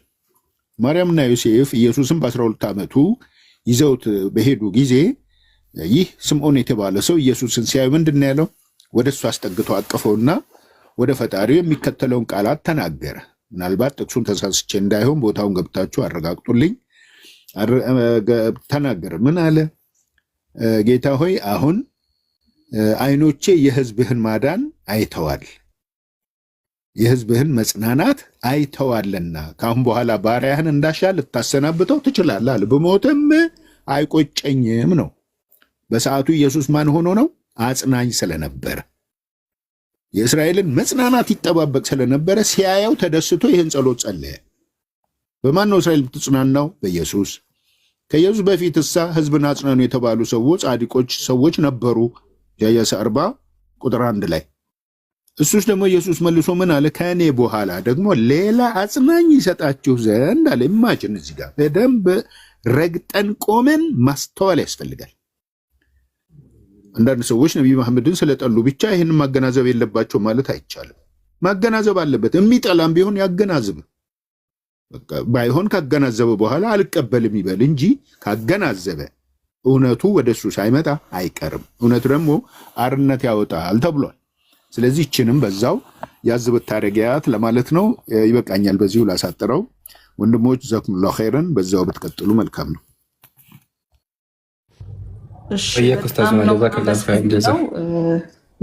ይዛዋለው ግን እዚህ ላይ አንድ ጥያቄ ልጠይቅ፣ እንደው በጣም ይቅርታ፣ ምናልባት ካነበብኩ ትንሽ ረዘም ያለ ጊዜ ከሆነኝ። አይ ቲንክ ኢየሱስ ክርስቶስ ይህን ቃል የሚናገረው ከመሞቱ በፊት ነው ወይስ ከመሞቱ ከመነሳቱ በኋላ ነው? ይህን ብቻ ንገረኝ። እሺ፣ ጥሩ ምሮ የለ ጥያቄ ብኝ። በጣም ጥሩ ና፣ ችግር የለም። በነገራችን ላይ ኢየሱስ ክርስቶስ አልሞተም። አልሞተም። የሙስሊሞች ዋነኛው አንዱ እርግጠኞች ሆነን የምንናገረው በኢየሱስ ክርስቶስ ዙሪያ ላይ አለመሞቱንም ጨምሮ ነው። ሰው ነው። ይህንም ስለማውቅ ነው እኔ አይ ቲንክ ከሞተ በኋላ የተናገረው ቃል ስለመሰለኝ ነው ጥያቄ የሆነብኝ። ወል አልሞተም ብዬ ስናገረሽ እስላማዊ አቋማችንን ብቻ መናገሪያ አይደለም። ባይብሊካል መረጃም ልጠቅስልሽ እችላለሁ። ኢየሱስ ክርስቶስ ላለመሞቱ፣ ላለመሰቀሉ፣ ላለመገደሉ የባይብል የተወሰኑ ፓርት ውዝግቦች፣ ሌላው ፓርት ደግሞ ይፈልጉት እንደነበርና እንደማያገኙት የተናገረው እውነታ እዚህ ላይ መቅረብ አለበት። ዮሐንስ ወንጌል ምዕራፍ 7 ቁጥር 32 አይተሽው ከሆነ ፈሪሳውያን ህዝቡ ስለ እርሱ እንዲህ ሲያንጎራጉሩ ሰሙ፣ የካህናት አለቆችም ሎሌዎቻቸውን ላኩ ይላል። ለምን? ሊያስይዙት። በዚህ ጊዜ ምን አላቸው? ትፈልጉኛላችሁ፣ አታገኙኝም። እኔ ወደሚሄድበት ልትመጡ አትችሉም፣ በኃጢአታችሁ ትሞታላችሁ ይላል። እንደውም ምዕራፍ 8ን ተሻግረሽ ቁጥር 21 ላይንም ብታዩ ይህንኑ ነው የሚናገረው። እኔ ከላይ ነኝ፣ እናንተ ከታች ናችሁ። እኔ ከዚህ ዓለም አይደለሁም፣ እናንተ ከዚህ ዓለም ናችሁ፣ በኃጢአታችሁ ትሞታላችሁ ብሏቸዋል ካለ የት አግኝተው ይዘው ሰቀሉት? ይዘው ገደሉት ነው ትልቁ ጥያቄ እዚህ ላይ ነው። እስከ ዛሬ ያልተመለሰ ጥያቄ ቢኖር ይህም አንዱ ጥያቄ ነው። አንድ በይ። ሁለተኛ ዕብራውያን 5:7 ስታይ ከሞት ሊያድነው ወደሚችል ከብርቱ ጩኸትና እንባ ጋራ ምልጃን አቀረበ። ለምን? ከሞት መዳንም ፈልጎ መሞትን ስላልፈለገ ምልጃን አቅርቧል። ከጩኸት ጋር እንባን አፍስሶ ይልሻል ባይብሉ። ከዚያስ እግዚአብሔርን ስለ መፍራቱ ተሰማለት ይላል። ሚንስ ጸሎቱ ተቀባይነትን አግኝቷል ነው። ታዲያ ኢየሱስ ተሰቀለ ብሎ ማስረገጥ ይቻላል? እዚህ ላይ አይቻልም። ሁለት መረጃ። ሶስተኛው ማርቆስ በምዕራፍ 15 ቁጥር 25 ላይ በሰቀሉት ጊዜ 3 ሰዓት ነበር ይላል።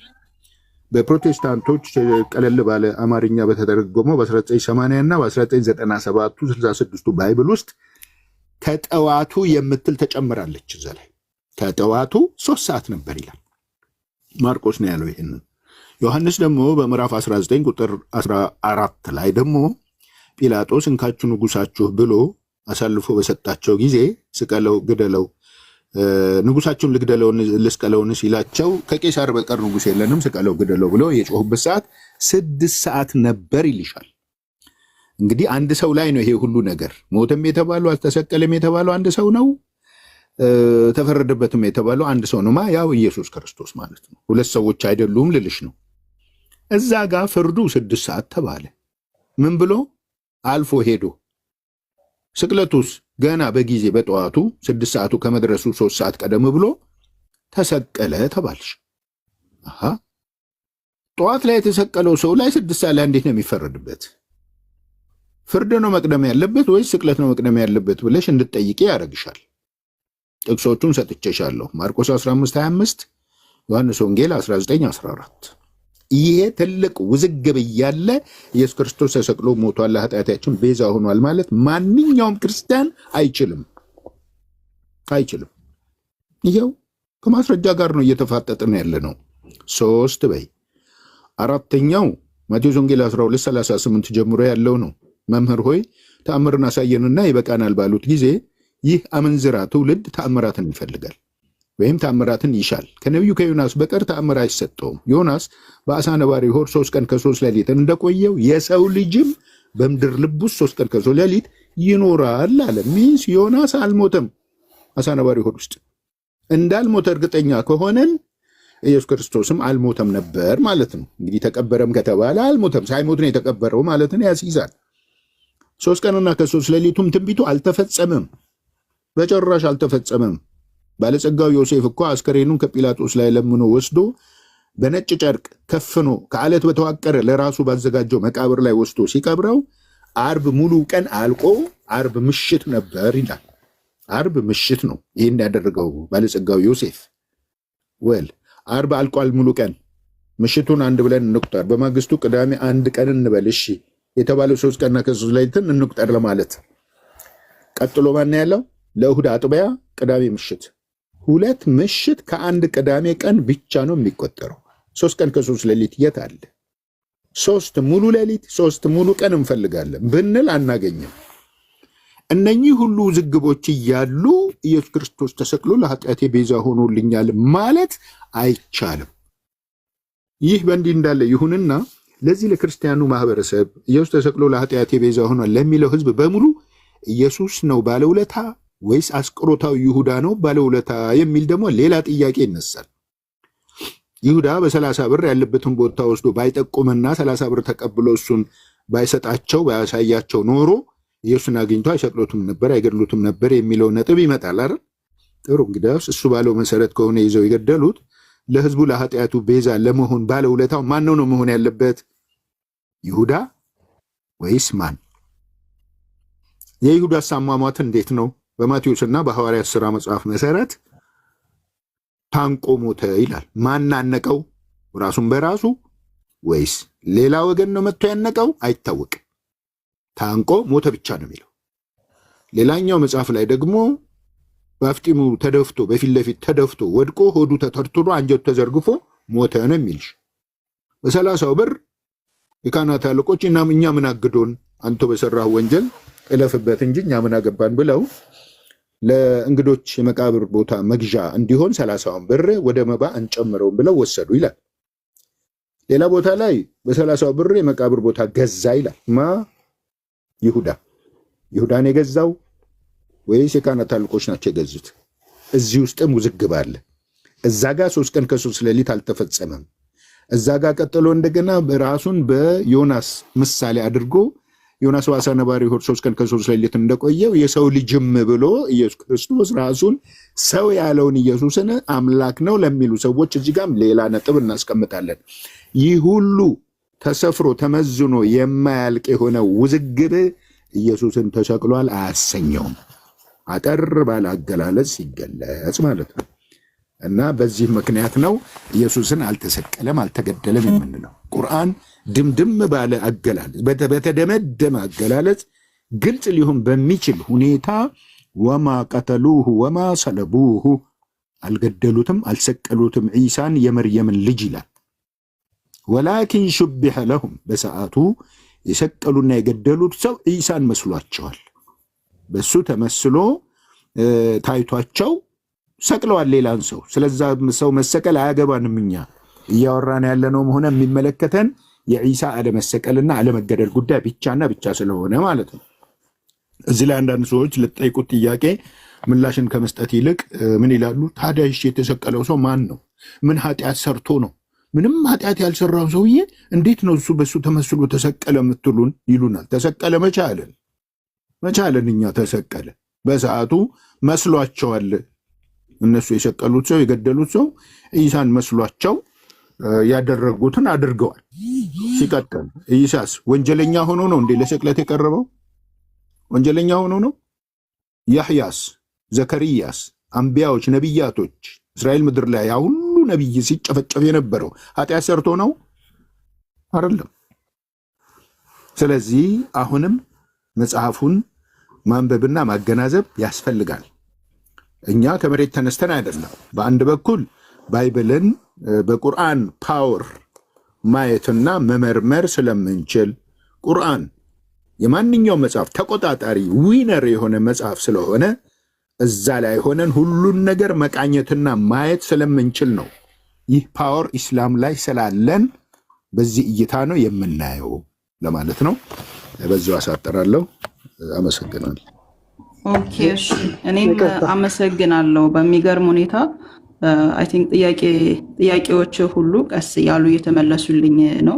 ጠይቃቸዋለሁ ብዬ ማሰባቸው ጥያቄዎች ሁሉ እንደውም ከጥያቄ በፊት መልሶቹን ያገኘኋቸው ነው። ግን ደግሞ የኔ ጥያቄ ምንድነው የነበረው አክቹሊ እስልምና ኢየሱስ ክርስቶስ መሞቱን የማይቀበል ከሆነ ወይ ደግሞ መሬት 3 ቀን ውጣው ነበረ ከዛ በኋላ ሳይሞት ከ3 ቀን በኋላ ተነስቷል ብሎም እንደማያምን ወይም ደግሞ እንደዛም ሊሆን ይችላል ተብሎ እንደሚታሰብ ቅድም ነግረኸኛልና የኔ ጥያቄ የነበረው እንደ መጽሐፍ ቅዱስ አስተምህሮ ከሆነ ከመሞቱ በፊትና ከመሞቱ በኋላ ነው የተናገረው ይህን ቃል? ጥቅሱ ያለበትን ቦታ ስለረሳሁትኝ ነው ጥያቄ ጠይቄ ነበር። የትኛው ቃል? እስቲ ሐሳቡን ንገሩኝ። ችግር የለም። ሐሳቡ እኔ ብሄድ ይሻላችኋል እና ምን እሄዳለሁ አጽናኙን እልክላችኋለሁ ወይም ደግሞ አጽናኙ ይመጣላችኋል የሚለው ቃል ከመሞቱ በፊት ነው ወይስ ደግሞ እንደ መጽሐፍ ቅዱስ አስተምህሮ ነው ያወራው የነበረው? ወይስ ከስቅለቱ በፊት ነው ከስቅለቱ በኋላ ነው የሚል ጥያቄ ነው ጠይቄ የነበረው። አዎ እሱኑ ተንተርሼ ነው መልሱንም የመለስኩት። ገና ሲጀምር ምን ብዬሽ ነበር መሰለሽ? ካረሳሽ ነጥቦ ያለው ዮሐንስ ወንጌል 16:6 ላይ ነው ቅድም የጠቀስኩት። በጥቅሉ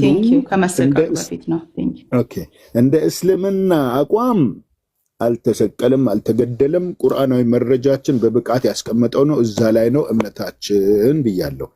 እንደ ባይብል ደግሞ ዘገባ ከመጣን የጠቃቀስኩልሽ የባይብል ጥቅሶች በሙሉ ውዝግብ ያለባቸው ናቸው። አሳርፎሽ እዚህ ጋር ኢየሱስ በራሱ አንደበት የተናገረው እኔ ለእናንተ ለኃጢአታችሁ ሞቼ ተሰቅዬ ተቀብሬ ተነስቼ 3 ቀን ከ3 ሌሊት ተነስቼ ቤዛ ሆናለሁ የሚል የራሱ አስተምህሮት ስለሌለ በሰቀሉትም ጊዜ ነው እኮ የሚለው። ማርቆስንም ብታዩ በዛ ላይ ማርቆስን ኢየሱስ አልመረጠውም።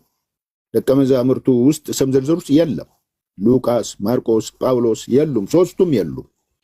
በሌሉበት ሁኔታ ወይ ነቢያቶች አልተባሉ ወይ ደቀ መዛሙርት ናቸው ኢየሱስ ክርስቶስ አልተባሉ። ሉቃስማ እንደውም በአይኑ እንዳላየው ነው የተናገረው።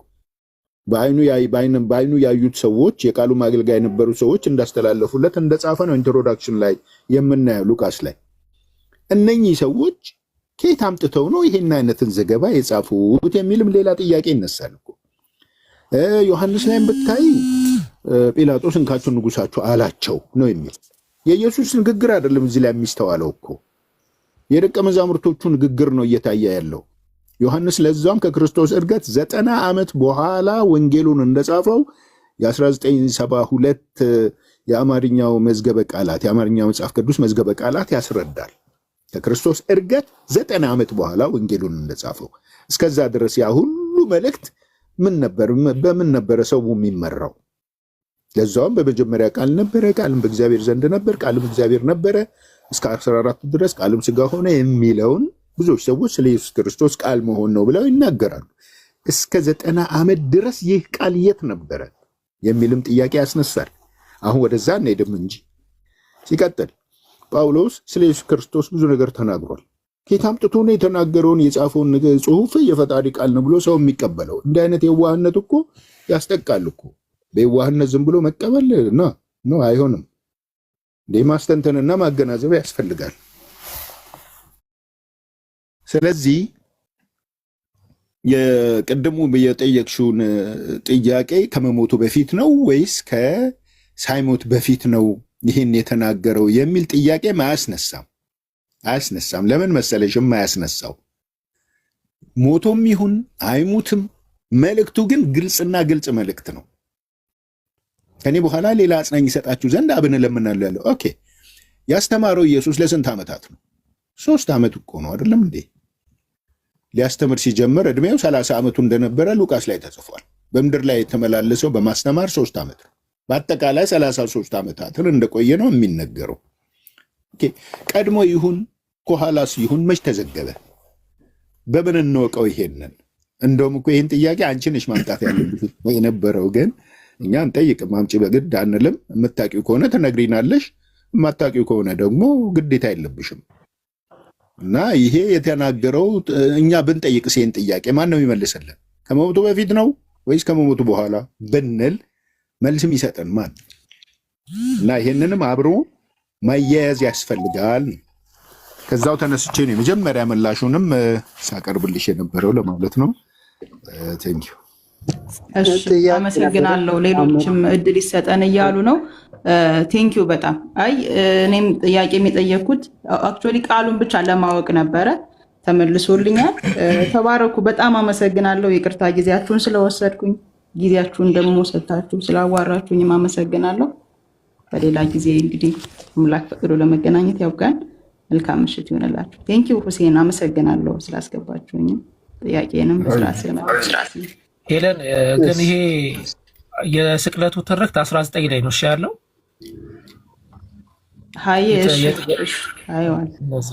ያው ኡስታዝ እንዳስረዱሽ ያለው ሆኖ ያው ታሪኩ ይሄኛው 16 ላይ ነው፣ ያኛው ገና 19 ላይ ነው የመጣው። እንደዛ ነው። ብዙ መታል መሰለኝ። ኢንሻአላህ ቀጥሉ። አይ ትቀጥላላችሁ፣ ችግር የለም። የሰው ልጅ አለ እሱ ይቀድማል መሰለኝ። አለሁ። የሰው ልጅ ሰላም፣ እንዴት ነህ? ደህና ነህ? ሰላም፣ እንዴት ናችሁ? እንዴት አመሻችሁ?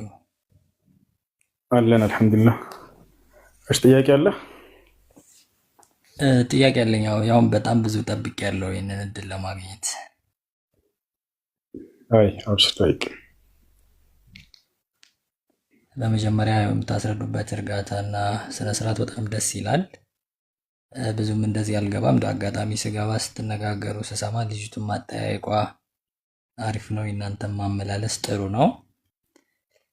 እኔ ከእስልምና ወገን አይደለሁም፣ ከክርስትና ወገን ነኝ። ያው ግን ነገሮችን ስለማይ ስለመመረምር አንዳንድ ከተፈጠሩብኝ ጥያቄዎች ተነስቼ ነው።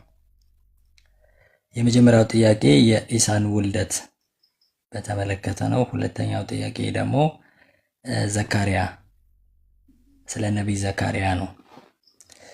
ከመጀመሪያው ጥያቄ ስመጣ አጋጣሚ ባለፈው ቁርአን እያየው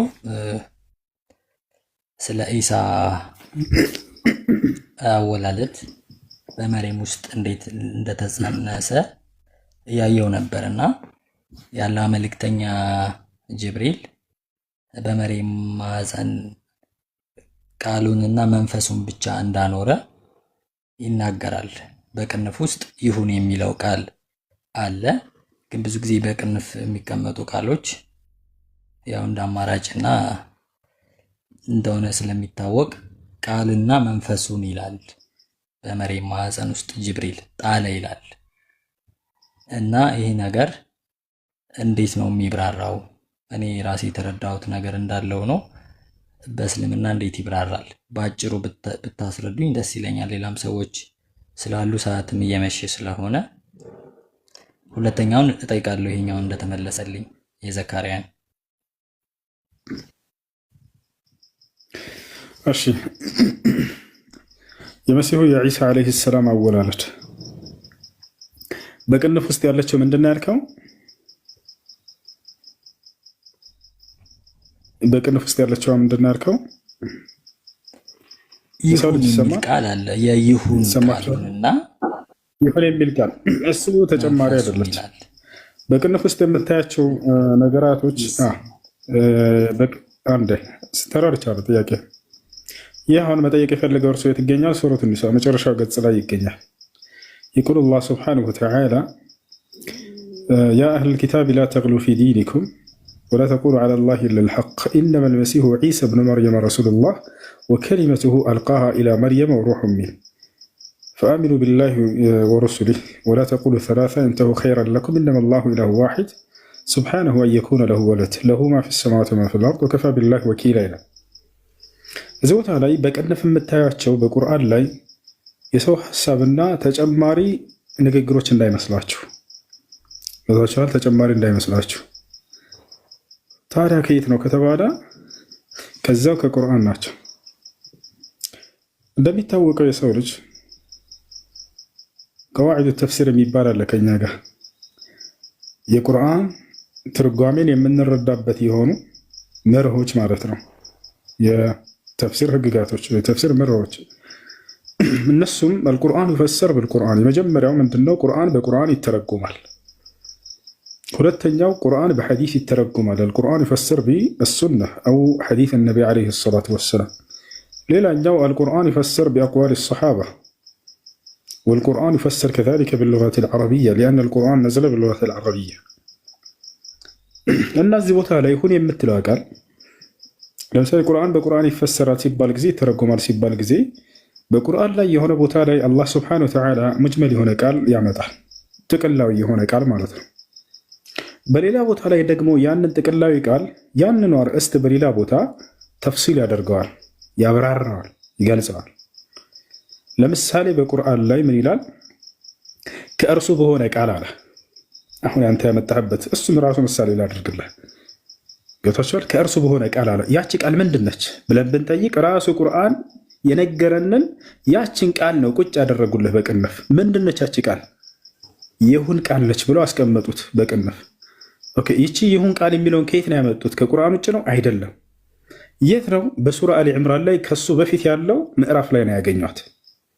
እየተረዳህ ነው? የት ትገኛለች ከተባለ ከእርሱ በፊት መልአኩ ገብርኤል ለማርያም መጥቶ መሲሁን እንደምትወልድ ካበሰራት በኋላ እንዴት እንደሆነ ሲነግራት ሁን በሚለው ቃል አማካኝነት ብሎ ነግሯታል። ያችን ነው አምጥተው ቁጭ ያደረጓት በቅንፍ። ምን ይላል መሰለህ አንቀጹ?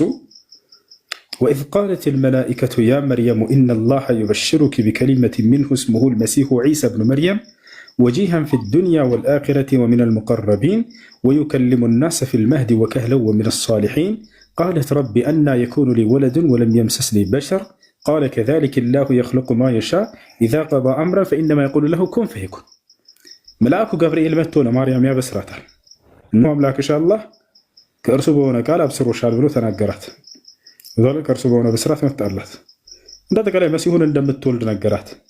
በቅርቢቱም ዓለም በቀጣዩ ዓለም ባለሟል የሆነ ሰዎችንም በአንቀልባ ላይ ሳለ ገና የሚያናግር ወጣትም ሆኖ የሚያናግር እርሱም ከጻድቆች የሆነ ከእውነተኞች የሆነ ብሎ ተናገረ፣ ወይም ከደጋጎች የሆነ። ከዚያ በኋላ እርሷ ትጠይቀዋለች ማርያም ገብርኤልን እንዴት ነው ይህ ልጅ የሚወለደው የሚለውን።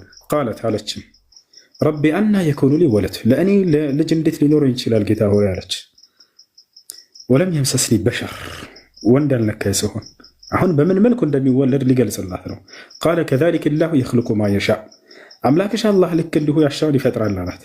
ኢዛ ቀዳ አምረን ፈኢነማ የቁሉ ለሁ ኩን ፈየኩን፣ አንድን ነገር ለማድረግ በወሰነ ጊዜ ሁን ይለዋል፣ ወዲያውም ይሆናል ያ ነገር አላት። አየህ አይደለ?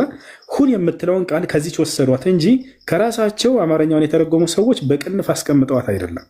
እንደዛ ማድረግ ስልጣን ማንም የለውም በእስልምና ሃይማኖት። ማንኛውም ሰው ወደ አማርኛ ሲተረጎም ጊዜ ከራሳቸው አምጥተው ያስቀምጡ እንዳይመስላቸው። ስለዚህ ሁን የምትለዋን ከራሳቸው ሳይሆን ከሱ በፊት ከሱረቱ ኒሳ በፊት የነበረው ሱራ አሊ ዕምራን ላይ በራሱ አውዱ መልአኩ ገብርኤል መጥቶ በነገራት መንገድ የተቀመጠውን ቃል ነው ያስቀመጣት። ገብቷል የሰው ልጅ? እሺ ሰማሁ። የሰው ልጅ አለ ግን እኔ አረበኛውን ስተረጉመው ይሁን የሚለው ቃል ስላላገኘሁበት ነው።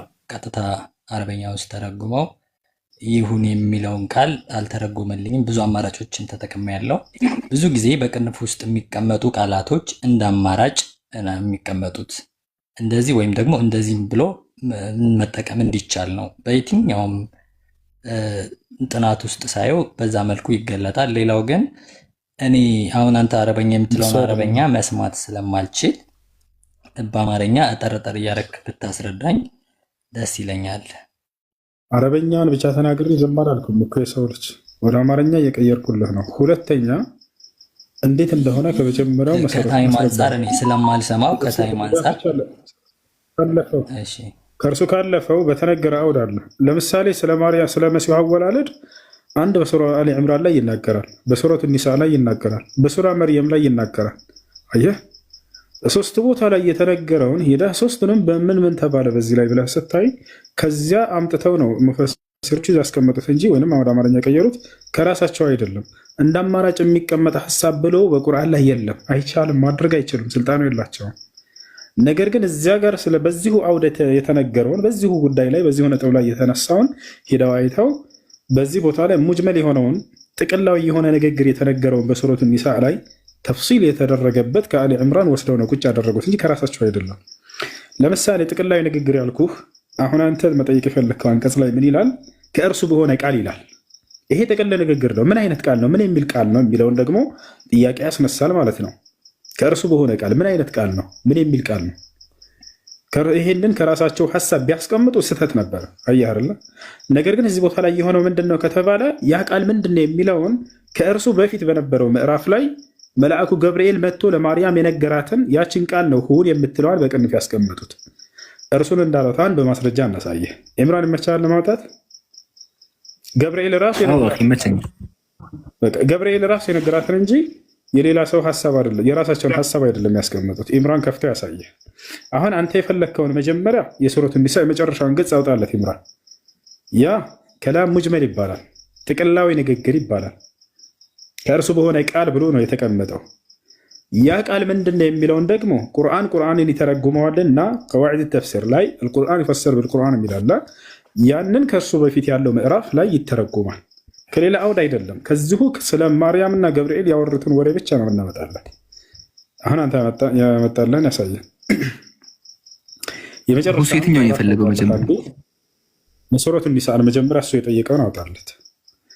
ሱረቱ ኒሳ መጨረሻው ላይ ያ አህለል ኪታብ ላ ተግሉ ፊ ዲኒኩም ወላ ተቁሉ ዐላ ላሂ ኢለል ሐቅ ኢነማ ልመሲሑ ዒሳ ብኑ መርየም ረሱሉላህ የሚለውን ከእርሱ የሆነ ቃል ምናምን የሚለው መጨረሻ ላይ ያለውን። እሺ ሱረቱ ኒሳ እታሃ አንድ ኢምራን ከይቅርታ ጋር ትልቁ ላይ አድርጉት። በጣም አስፉት። አይዋ እንዴ ራሴን አሰፋት። ኢምራን ትልቁ ላይ ይሁን። አሁን በደንብ ተመልከተ። እሺ የመጨረሻ ምዕራፍ ያወጣልህ ነው። እሺ ኢምራን ትንሽ እንትን በላት 100 ስንት ላይ ነው? 157 ትንሽ ወር ላይ ከፍ አድርገው የአህለል ኪታብ ላ ተግሉ የሚለው ከእርሱ በሆነ ቃል ምናምን የሚለው መጨረሻ ላይ ከእርሱ በሆነ ቃል ምናምን የሚለው እንትን አግኝቼዋለሁ። አይዋ አሁን እዚህ ጋር ሁን የምትለዋን ከራሳቸው የጨምሯት መስሎት ነው ልጁ። አሁን በደንብ ተመልከት። አሁን አንተ የጠየቀው ይሄ ነው። እሺ የሰው ልጅ እናንተ የመጽሐፉ ሰዎች ሆይ ይላል፣ በሃይማኖታችሁ ወሰንን አትለፉ፣ በአላህም ላይ እውነትን እንጂ አትናገሩ።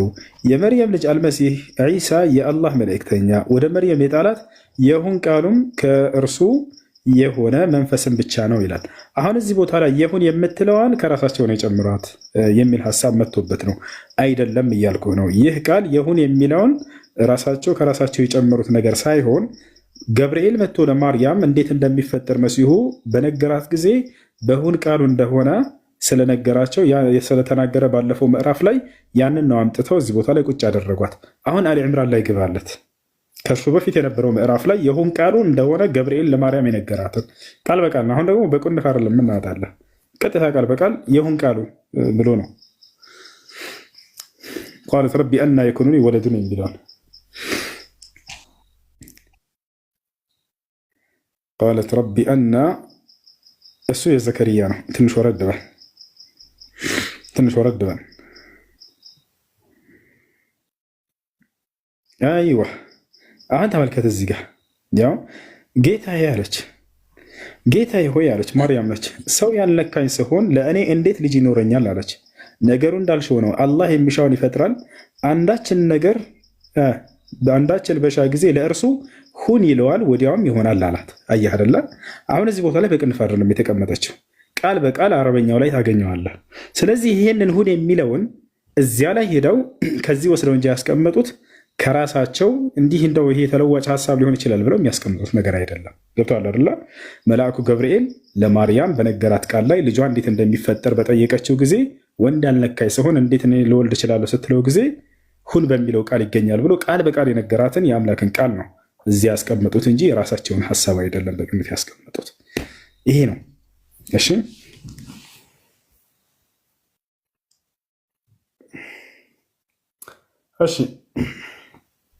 እሺ በቃል ችግር የለውም። መወስደውን እወስዳለሁ፣ ምተወውን እተዋለሁ። እኔ ብዙ ጊዜ የምረዳው ደግሞ አረበኛውንም ስተረጉመው ትራንስሌት ሳረገው ይሁን የሚል ቃል ስለሌለው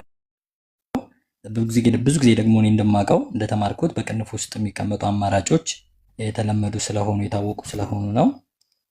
ከዚህ በመቀጠል ግን ይሁን የሚለው ቃሉንና መንፈሱን ነው ይላል። በአጭሩ የማን መንፈስ ነው ወደ መሬም ማዕፀን የተጣለው? የማን መንፈስ ነው? በአጭሩ የማን መንፈስ ነው? የአላህ ሱብሓነሁ ወተዓላ የአምላካችን መንፈስ ነው። መልካም፣ የአላህ መንፈስ ነው። ያ ማለት የአላህ መንፈስ ሲባል ምን ማለት ነው ሲባል ጊዜ ከእርሱ በሆነ መንፈስ ብሎ ገልጾታል። አላህ ሱብሓነሁ ወተዓላ እርሱ ከፈጠራቸው መንፈሶች ማለት ነው። ከእርሱ ሲባል የአላህ መንፈስ ሲባል ባለቤትነትን ለመግለጽ ነው። ይሄም ሞባይል ብሰጠው ለአንድ ሰው እኔ ለአንተ ብሰጥህ ከእኔ የሆነ ነው ይሄ ሞባይልን ካብዬ ሰጠሁህ። የእሱ ሞባይል ነው ሲባል ጊዜ ምን ማለት ነው? ባለቤትነትን የሚገልጽ ነው። አምላካችን አላህ ሱብሓነሁ ወተዓላ ከእርሱ ከሆነ መንፈስ ሲባል ጊዜ ስለመሲሁ እርሱ ከፈጠራቸው መንፈሶች ማለት ነው። እኔ አንተ ከአላህ ነን። ለምሳሌ ሰማይ ምድር ሁሉም ከአላህ ናቸው ተብሎ ተገልጿል። አሁን ላሳየህ። በቁርአንም ላይ ልክ እንደዚሁ እናሳያለን። ምን ይላል? ወኸለቀ ለኩም ማ ፊ ሰማዋት ወማ ፊ ልአርድ ጀሚዐን ሚንሁ ይላል ቁርአን ላይ። በሰማያት በምድር ያለውን ሁሉ ለእናንተ ፈጠረላችሁ አላህ ከእርሱ ሲሆኑ ብሎ ገለጻቸው። አየህ፣ በሰማያት በምድር ያለ ሁሉ ከእርሱ ከአላህ ተብሎ ተገልጸዋል። ስለዚህ ከአላህ ተገንጥለው የሄዱ ናቸው ማለት ነው። ሰማይ ምድር በውስጡ ያሉ አይደለም።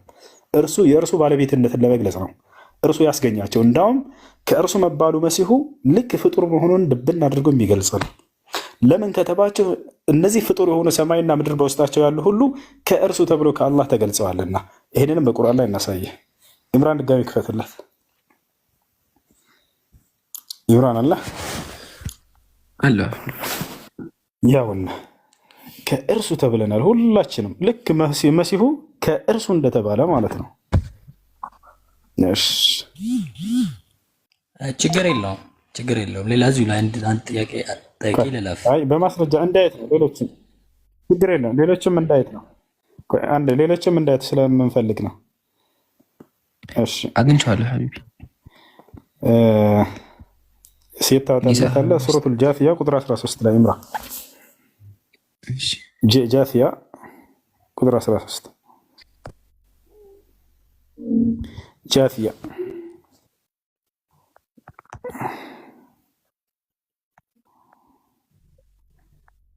ቁጥር 13 ቁጥር 13 ያውና ቁጥር 13 ላይ ሱረቱል ጃፊያ ላይ ምን ይላል? ወኸለቀ ለኩም ማ ፊ ሰማዋት ወማ ፊል አርድ ጀሚዐን ሚንሁ አለ። ለእናንተም በሰማያት ያለውንና በምድርም ያለውን ሁሉ በመላ ከእርሱ ሲሆን የገራላችሁ ነው አለ። በዚህ የሚያስተነትኑ ህዝቦች ተአምራትን አለበት። ከየት ናቸው? ከእርሱ። ከማን? ከአላህ ናቸው። አያርላ መሲሁም ምን ተባለ? ከእርሱ ተባለ። ልክ ሰማይና ምድር ፍጡር የተባሉት አካሎች ሁሉ እንዳለ በውስጣቸው ያለው ከአላህ እንደተባሉ መሲሁም ልክ እንዲሁ ከእርሱ ተባለ። ፍጡሩ መሆኑ እንዳውም ቁልጭ አድርጎ የሚያሳይ ነው። እሺ አላህ በመንፈስ የፈጠርኩት ያለው የገለጸው አካል አለ ወይ ከመሲሁ ውጭ ከሰዎች ከተባለ? አዎ አዳምን ቃል በቃል አላህ እንዴት እንደፈጠረው ሲገልጽልን ምን አለ? ከመንፈሴ ብሎ ገልጾታል። መሲሁን ከመንፈሴ ፈጠርኩት ብሎ ገልጿል። አሁንም ሱረቱል ሂጅር ላይ ሁለተኛው ገጽ ላይ ያወጣላቸው ኢምራን አዳም ራሱ ልክ መሲሁ ከአላህ መንፈስ እንደተባለ ልክ እንዲሁ አዳም ከአላህ መንፈስ ተብሎ ተገልጿል። ፈኢዛ ሰወይትሁ ወነፈኽቱ ፊህ ሚን ሩሒ ፈቀዑ ለሁ ሳጅዲን የሚለው ሱረት አልሂጅር ላይ ያወጣለት።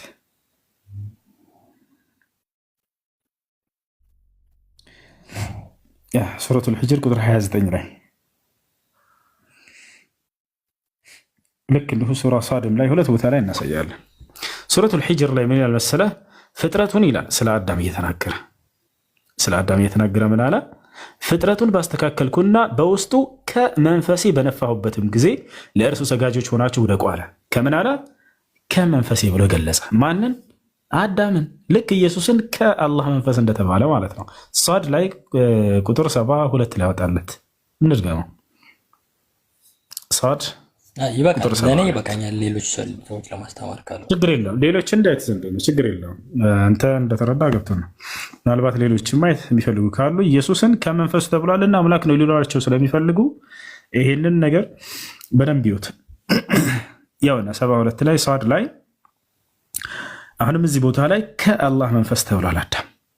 ያው ምን ይላል? ፍጥረቱን በተስተካከሉና ከመንፈሴ በነፋሁበት ጊዜ ለእርሱ ሰጋጆች ናቸው ውደቁ አልኩ ይላል አላህ ቃል በቃል። አዳምን ምን አለው? ከመንፈሴ ብሎ ገለጸው። ስለዚህ አዳምም ከአላህ መንፈስ ነው፣ ልክ እንዲሁ መሲሁም ከአላህ መንፈስ ነው። እኔም አንተም ሁላችንም ሰማይ ምድር በውስጣቸው ያሉ ሁሉ ከአላህ ነን። አያቸው አይደለ? ይህን ይመስላል። እሺ ወደ ቀጣይ ጥያቄ እዚሁ ጋር እያይዛ እኔም ያው ምንድነው ስለምረዳ ከዛ በፊት ግን ሁሱ ትንሽ አንዲት ነገር ለመጨመር ትንሽ አልገባኝ ካለ ደግሜ እጠይቅሃለሁ እና አንዴ ይቻላል።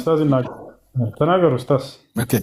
እሺ ዘፍጥረት ምዕራፍ 2:7 ላይ እግዚአብሔር አምላክም አዳምን ከመሬት አፈር አበጀው፣ በአፍንጫውም የሕይወት እስትንፋስ እፍ አለበት፣ አዳምም ሕያው የሆነ ሰው ሆነ ይላል። ይህ እፍ የተባለው መንፈሳዊ ስጦታ ነው አይደለም? ሕይወትን ነፍስን በመንፈሳዊ ነው የሰጠው። እቺን ነው ለመጨመር የፈለኩትና ይሄ መንፈሳዊ የሕይወት እስትንፋስ ወይም የሕይወት ስጦታ ማለት የሚለው ግር ሊለን እንደማይገባ ለመግለጽ ነው። በቃ ይችን ነው ለመጨመር የፈለኩት። መርሐባ ኡስታዝ ጀዛኩም ላሁ ኸይር ጀዛኩም ላሁ። እሺ ቀጥል።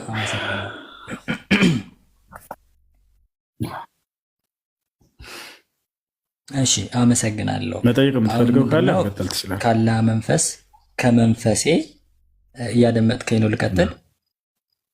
ካላ መንፈስ ከመንፈሴ የሚሉ ክፍሎችን አሳይተኛል። የአላህ መንፈስና አላህ የተለያዩ ነገሮች ናቸው። የአላህ መንፈስ በአላህ የተፈጠረ ራሱን የቻለ የሆነ አካል እንደሆነ የሚገልጽ ነገር ነው አሁን ያሳየኸኝ።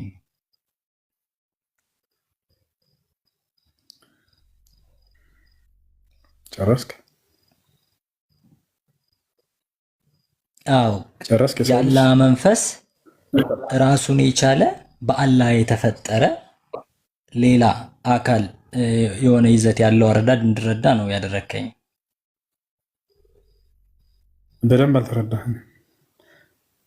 የአላህ ሲባል ባለቤትነትን ለመግለጽ ነው እያልከው ነው ደጋግሜ። ባለቤትነትን ለመግለጽ ነው። የአላህ ሲባል አላህ ከፈጠራቸው ፍጥሮች ለማለት ነው።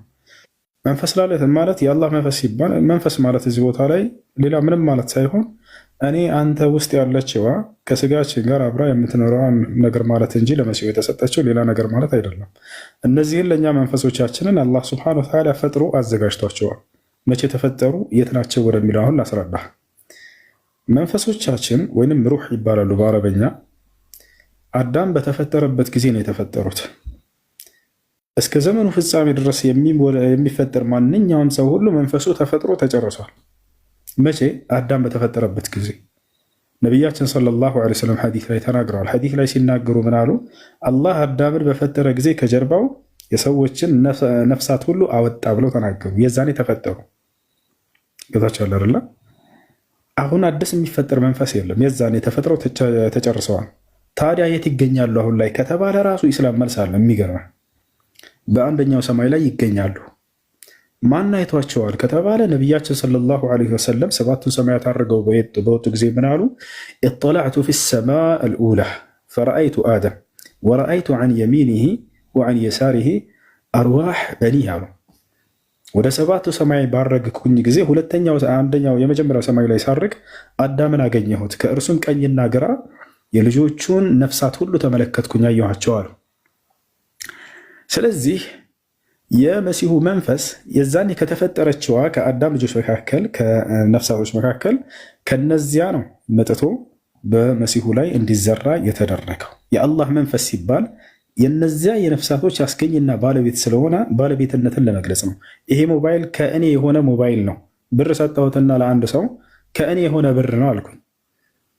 ከእኔ ባለቤትነትን የሚገልጽ እንጂ ከእኔ ተገንጥሎ የሄደ ነው ማለት አይደለም። ገብቶሃል አይደለ? አላህ ስብሐነሁ ወተዓላ ነፍሳትን ፈጥሮ አዘጋጅቷቸዋል። ከነዚያ መካከል በአንዷ ነው የፈጠረው ያለ ማለት ነው። እሺ፣ ስለዚህ ነፍስና መንፈስ አንድ ነው። አሁን በአንተ አባባል ነፍስና መንፈስ አንድ ናቸው። አላህስ ምንድን ነው? አላህ መንፈስ ነው ወይስ ምንድን ነው? በጣም ጥሩ። ሀሊላህ ስብሐነሁ ወተዓላ አሩሕ ሃዛ ለም ዩዝከር ለና ፊል ኪታብ ወላ ፊሱና ወላ ነቁሉ ዐለላሂ ስብሐነሁ ወተዓላ ኢላ ቢማ ጃአ ፊል ኪታብ ወሱና። ሩሕ ነው አላህ ስብሐነሁ ወተዓላ መንፈስ ወይ ማነው? እና እንዲህ አይነት ነገራቶች በቁርአን ላይ አልተገለጹም። አላህ ስብሐነሁ ወተዓላ ሩሕ ነው ወይንስ አይደለም የሚለው ግን እዚህ ቦታ ላይ መንፈስ ነው ሲባል ጊዜ አንድ አካል እንደ መጽሐፍ አረዳድ የማይታይ በሚልም ይመጣል። ከሰዎች እይታ የተሰወረ እንደ መጽሐፍ ቅዱስ ዲያብሎስ መንፈስ ይባላል፣ መላእክቶች መንፈስ ይባላሉ፣ እግዚአብሔር መንፈስ ይባላል። ገብቶሃል አይደል? ከሰባቱ መናፍስት እያለ ይገልጽና ዮሐንስ ራእይ ላይ ምዕራፍ 1 ቁጥር 4 ላይ አካባቢ ከዚያ ምዕራፍ 8 ቁጥር 2 ላይ ደግሞ እነዚያ ሰባቱን መናፍስት ያላቸውን ምን ይላቸዋል? ሰባቱ መላእክት ብሎ ይገልጻቸዋል። ገብቶሃል አይደል? መላእክት በዚህ ይመጣሉ። ሐታ ነቢያት መንፈስ ይባላሉ እንደ መጽሐፍ ቅዱስ። ገብቶሃል አይደል? ስለዚህ ብዙ ትርጓሜዎች ይኖሩታል። እንዳጠቃላይ የማይታይ በሚልም ሊመጣ ይችላል። አላህ ሱብሓነሁ ወተዓላ የማይታይ እርሱን ማየት አንችልም አሁን ላይ። ገብቶሃል አይደል? ነገር ግን የትንሣኤ ቀን እናየዋለን። ከዚህ አንጻር እርሱ የማይታይ ነው፣ ሰዎች ሊያዩት የማይችሉ ነው የሚለውን ለመግለጽ ከሆነ መንፈስ የሚለው ችግር የለውም። ነገር ግን እንደኛ እንደ ፍጥረታት ይሄ ሩህ የሚባለው ነገር መሲሁ ምናምን አዳም ሁላችን የተፈጠርንበት እንዲህ አይነት መንፈስ አለው ወይ ከተባለ ላ፣ የፍጥረታት ባህሪ እርሱ የለውም በፍጹም። አላህ መንፈስን የፈጠረ አምላክ እንጂ እርሱ መንፈስ አይደለም። ገብቶሃል አይደለ? ይህ ነው። ስለዚህ ለመሲሁ ህያው ይሆን ዘንድ መንፈስን ሰጠው፣ ለአዳምም ለሁላችንም ለፍጥረታት ሁሉ ይሄ ነው። እሺ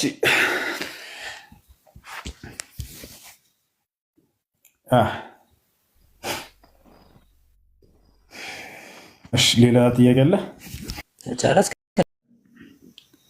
ጀማል አለ አለው። ኡስታዝ ሰላም አለይኩም። ወአለይኩም ሰላም። ማውጣት ትችላለህ። አንደኛ ቆሮንቶስ ምዕራፍ 7 ከቁጥር 8 ጀምረህ አጠናቸው። ጳውሎስ እንደኔ ባታገቡ ይሻላችኋል እና ሊያገቡ ደግሞ ሲናገራቸው ምን አለ? በምኞት ከምትቃጠሉ ብታገቡ እያለ ይነግራቸዋል። እሺ ኑ ተመልከቱ። ታዲያ እውነተኛው የአምላክ አስተምህሮ የትኛው ነው? መልካም ዘርን ታፈሩ ዘንድ አግቡ የሚለው ነው ወይንስ በስሜት ከመቃጠል ብታግቡ እያለ የሚናገረው? ያውና ይላል በምኞት ከመቃጠል ይላቸዋል። መጀመሪያ 8 ላይ ምን አለ ጳውሎስ? የስምንተኛው በጣም ከባድ ነው። ቀጣዩ ደግሞ ሌላ ከባድ ነገር ነው። 8 ላይ ምን ይላል መሰላችሁ? ላላገቡና ለመበለቶች ግን እላለሁኝ አለ። እንግዲህ ያላገባችሁ ሰዎች ጳውሎስ ሊመክራችሁ ነው። ላላገቡና ለመበለቶች ግን እላለሁ። ምን አለ? እንደ እኔ ቢኖሩ ለእነርሱም መልካም ነው አለ። ምን ማለት ነው? እንደኔ ማለት ሳያገቡ ማለት ነው። ጳውሎስ አላገባም። ሳታገቡ ብትኖሩ መልካም ነው ይላል። ተመልከቱ። እግዚአብሔር ምን አለ? ኦሪት ዘፍጥረት ላይ አዳም ብቻውን ሊሆን አይገባውምና ሰውን እንፍጠርለት ብሎ ሔዋንን ፈጠረለት። አዳም ብቻውን ሊሆን አይገባም፣ ሚስት ልፍጠርለት አለ እግዚአብሔር። ጳውሎስ ግን ምን አለ? ከቻላችሁ እንደኔ ባታገቡ ይሻላችኋል ይላል። ታዲያ እግዚአብሔር ሀሳብ ትክክለኛ። ጳውሎስ ትልቅ ግጭት እንደኔ ቢኖሩ ለእነርሱ መልካም ነው ብሎ ተናገረ። አለማግባትን ማለት ነው። ቀጥሎ ግን ስለማግባት ዓላማ ተናገረ። ምን አለ? ነገር ግን በምኞት ከመቃጠል አለ መጋባት ይሻላል እና ራሳቸውን መግዛት ባይችሉ ያግቡ አለ። ሰዎች ያግቡ የተባለው በምኞት ከመቃጠል ነው። በስሜት ምኞት ከሚቃጠል አንድ ሰው ያግባ። ስለዚህ ሰው የሚያገባው የስሜት ጥሙን ለማብረድ ነው። ከተቃጠልክ መንከል ስሜት እንትን ካስቸገረ የዛኔ ሴትን ታገባለህ። አላህ በቁርአን ላይ ምን አለ? መልካም ዘርን ታፈሩ ዘንድ እያለ ይናገራል ስታገቡ ጊዜ። በእርግጥም ከአንተ በፊት ለነበሩ ነቢያቶች ሚስቶችን ያገቡ ዘንድ ደንግጌላቸው ነበር፣ መልካም ዘርንም እያለ ይናገራል። ዘርንም ያፈሩ ዘንድ እያለ ይናገራል። ይህን ይመስላል። ለማንኛውም ይዛሃት ብትመጣ ይበልጥ ትረዳለች። አይነግረን ንገራት ለጊዜው እና ጥያቄዎች ሁሉ ስለ ትዳር ላይ ይዛት መምጣት ይችላል። አየሽ ኢንሻአላህ። አንድ ሁለተኛ ጥያቄ ነበረኝ ተፈቀድክልኝ? አይ ታንክ ዩ። ሶ ሁለተኛው ጥያቄ ደግሞ ስቲል እንደዚሁ አርጊሽ እናደርግ። ያው የባይብል አጻጻፍ ብዙውን ጊዜ በሰዎች እንደተጻፈ ማን እንደጻፈው አይታወቅም። እንደዚህ አይነት ሊኔጅ ነው ያለው እና ቁርአን ላይ ስትመጣ ደግሞ ክሊርሊ በቀልብ ሜሞራይዝ ተደርጎ ነው። እዚህ ላይ ብዙ እውቀት የለኝም። ለዛም ነው ያንተን እገዛ እየጠየኩ ያለሁት እና ቁርአን ግን በትክክል ይሄ አራተኛው ኸሊፋ ይሁን ሶስተኛው ኸሊፋ ላይ ተሰብስቦ ወደ ጽሁፍነት እንዲቀይር ወይም የተጻፉት ተሰብስበው አንድ መጽሐፍ እንዲሆኑ የተደረገበት የታሪካዊ ሂደት እሱ ላይ የሰዎች ኢንፍሉዌንስ ነበረው ወይም ደግሞ ሰዎች በራሳቸው ኢንዲቪጁዋል የጻፉት የቁርአን ቨርሶች የተቃጠሉ አሉ የሚል ነገር ነበር የሚስልማት ታሪክ ላይ እና እነዚያ የተቃጠሉት መጥፎ ኮንቴንት ኑሯቸው ነው ወይም ደግሞ የተሳሳተ ኮንቴንት ኑሯቸው ነው ወይስ አይደለም? ይሄ ማተር ከምን ጋር ይገናኛል መሰለ? ይሄ ምንድነው የኮንስታንቲኒያ ስብሰባ በእንግሊዝኛ ካውንስል ኦፍ ኮንስታንቲኒያ፣ ካውንስል ኦፍ ናርሲያ እና የሚባሉት ስብሰባዎች ላይ ያኔ አንዳንድ ጎስፔሎች አክሴፕት ተደርገዋል፣ አንዳንዶቹ አልተደረጉም። ያልተደረጉት ቢካዝ ዋናው አስተምሮት ጋር ኦንላይን ስለማያደርጉ ነበር እና ቁርአንም ጋር እንዴት ነበር አጻጻፉ አሰባሰቡ ላይ ነው። እሱ ላይ እንድታግዘኝ ነው። እኔ ብዙ ቀጥለልኝ ነው። መልካም። እሺ ልጆች ይቆራረጣል እንዴ? ቪዲዮ ይቆራረጣል?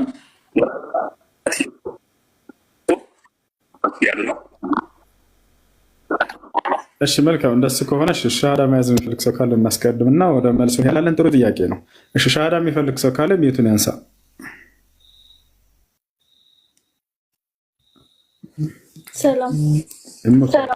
ሰላም ነው። እንዴት ነሽ? አለን አልሐምዱሊላህ። እሺ ሙስሊም መሆን ፈልጌ ነው። እሺ ሙስሊም እንድትሆኚ በራስሽ ፈቃድ እንጂ ማንም አስገድዶሽ አይደለም አይደለ? እሺ የምለውን ቃል አብረሽ እየተከተልሽ በይ። አሽሃዱ አላ ኢላሃ ኢላላህ ወአሽሃዱ አነ ሙሐመደን ረሱሉላህ። ማሻአላህ ለአላህ ምስጋና ይግባ። ከዚህ በኋላ ሙስሊም ሆነሻል። አሁን ያልሽው ቃል ሸሃዳ ቃል ወይም የምስክር ቃል ማለት ነው። አንድ ሰው ወደ እስልምና ሃይማኖት ሲገባ ጊዜ የሚመሰክረው የምስክር ቃል ነው። በሁሉም ነቢያት ዘመን ይህንኑ የምስክር ቃል ነበር ሲሰጡ የነበረ ሰዎች ወደ እስልምና ሃይማኖት ሲገቡ ጊዜ። ትርጉሙ ምን ማለት ነው? አሽሀዱ አን ላ ኢላሀ ኢለላህ ማለት እነሆ ከአላህ በስተቀር በእውነት የሚመለክ ሌላ አምላክ የለም ብዬ መሰክራለሁ ማለት ሲሆን፣ ወአሽሀዱ አነ ሙሐመድን ረሱሉላህ ማለት ደግሞ ሙሐመድም የአላህ መልእክተኛና ነቢይ ናቸው ብዬ መሰክራለሁ ማለት ነው። በመሲሁ ዘመን ከነቢዩ ሙሐመድ ሰለላሁ ዐለይሂ ወሰለም በፊት ቀደም ብሎ የተላከው ታላቁ የአላህ መልእክተኛና ነቢይ መሲሁ ወይም ዒሳ ዐለይሂ ሰላም ወይም ኢየሱስ የድንግል ማርያም ልጅ ለእስራኤል ልጆች ተልኮ ነበር። በእርሱ ዘመን ሰዎች ወደ እስልምና ሲገቡ ጊዜ ይህንኑ የምስክር ቃል ነበር ሲሰጡ የነበረው። ማስረጃ በሱረቱል ማኢዳ ምዕራፍ 5 ቁጥር 111 ላይ አላህ ምን ሲል ይገልጽልናል? ስለ እነርሱ ዘመን ወኢዝ አውሐይቱ ኢለል ሐዋርይን አን አሚኑ ቢ ወቢረሱሊ ቃሉ አመና ወሽሀድ ቢአንና ሙስሊሙን ይላል። ወደ ሐዋርያቶችም የትእዛዝ ቃሌን ባስተላለፍኩ ጊዜ ይላል ምን አላቸው? በእኔ በአምላካችሁ በአላህ እመኑ፣ በላኩላችሁ መልእክተኛም እመኑ አላቸው ይላል። እነርሱም በአንዱ አላህ አመኑ፣ በተላከላቸው መልእክተኛ መሰከሩ። ያ ማለት ከአንዱ አምላክ ከአላህ በስተቀር ሌላ አምላክ የለም፣ መሲሁ ደግሞ እውነተኛ የአምላክ መልእክተኛ ነው ብለው መሰከሩ። ቃሉ አመና አምነናልም አሉ፣ ወሽሀድ ቢአንና ሙስሊሙን እኛ ሙስሊሞች መሆናችንንም መስክር በዚህ አሉ ይላል። ስለዚህ የሙስሊምነታቸው ማረጋገጫና መመስከሪያ ምን ነበር? በአንድ አምላክ ማመን፣ በተላከው መልእክተኛ ማመን ነበር። ምናሉ ሌላ ቦታ ላይ ረበና አመና ቢማ አንዘልተ ወተበዕና ረሱል አለ። ጌታችን አላህ ሆይ ብለው አላህን ከጠሩ በኋላ መልእክተኛውንም ተከተለን እያሉ ይናገራሉ። አንዱን አምላክ አላህን እንደ ጌታ ተቀብለው ልክ እንዲሁም ደግሞ እንደ እውነተኛ መልእክተኛ አድርገው የተቀበሉ ትውልዶች ነበሩ እና ዛሬም በዚሁ ነው። እሺ አንድ ሰው እስልምናን ከተቀበለ በኋላ ምን ያገኛል? እስልምናን በመቀበሉ አንደኛ በምድራዊ ሕይወቱ የሚያገኘው ጸጋ አለ። ሁለተኛ በቀጣዩ ዓለም ከሞት በኋላ የሚያገኘው ጸጋ አለ። ምን ምን ናቸው እነዚያ ጸጋዎች? በምድር ላይ እንግዲህ ሰው ከሚያስበው ጸጋዎች ሁሉ ትልቁ ጸጋ ምንድነው? ከኃጢአት ንጹህ መሆን ነው፣ ወደ አምላክ መቅረብ ነው እንጂ ምድራዊ ጸጋ አይደለም። ታዲያ ሰዎች እስልምናን በተቀበሉበት ቀን አላህ ያለፈ ኃጢአታቸውን ሁሉ ይቅር ብሎ ንጹህ አድርጎ እንደሚቀበላቸው ቃል ገብቷል። ይህ ነው ትልቁ ጸጋ። እዚህ ጸጋ ሁሉ ትልቁ ጸጋ ከኃጢአት ንጹህ መሆን ነው። ገብታችኋል? አላህ ደግሞ በቁርአን ላይ ሙስሊም ያልሆኑ ሰዎች ወደ እስልምና ሲመጡ ጊዜ ያለፈ ኃጢአታቸውን ሁሉ ምርላቸዋለሁ ብሎ ቃል ገብቷል። የት ይገኛል? ሱረቱል አንፋል ላይ ምን አለ?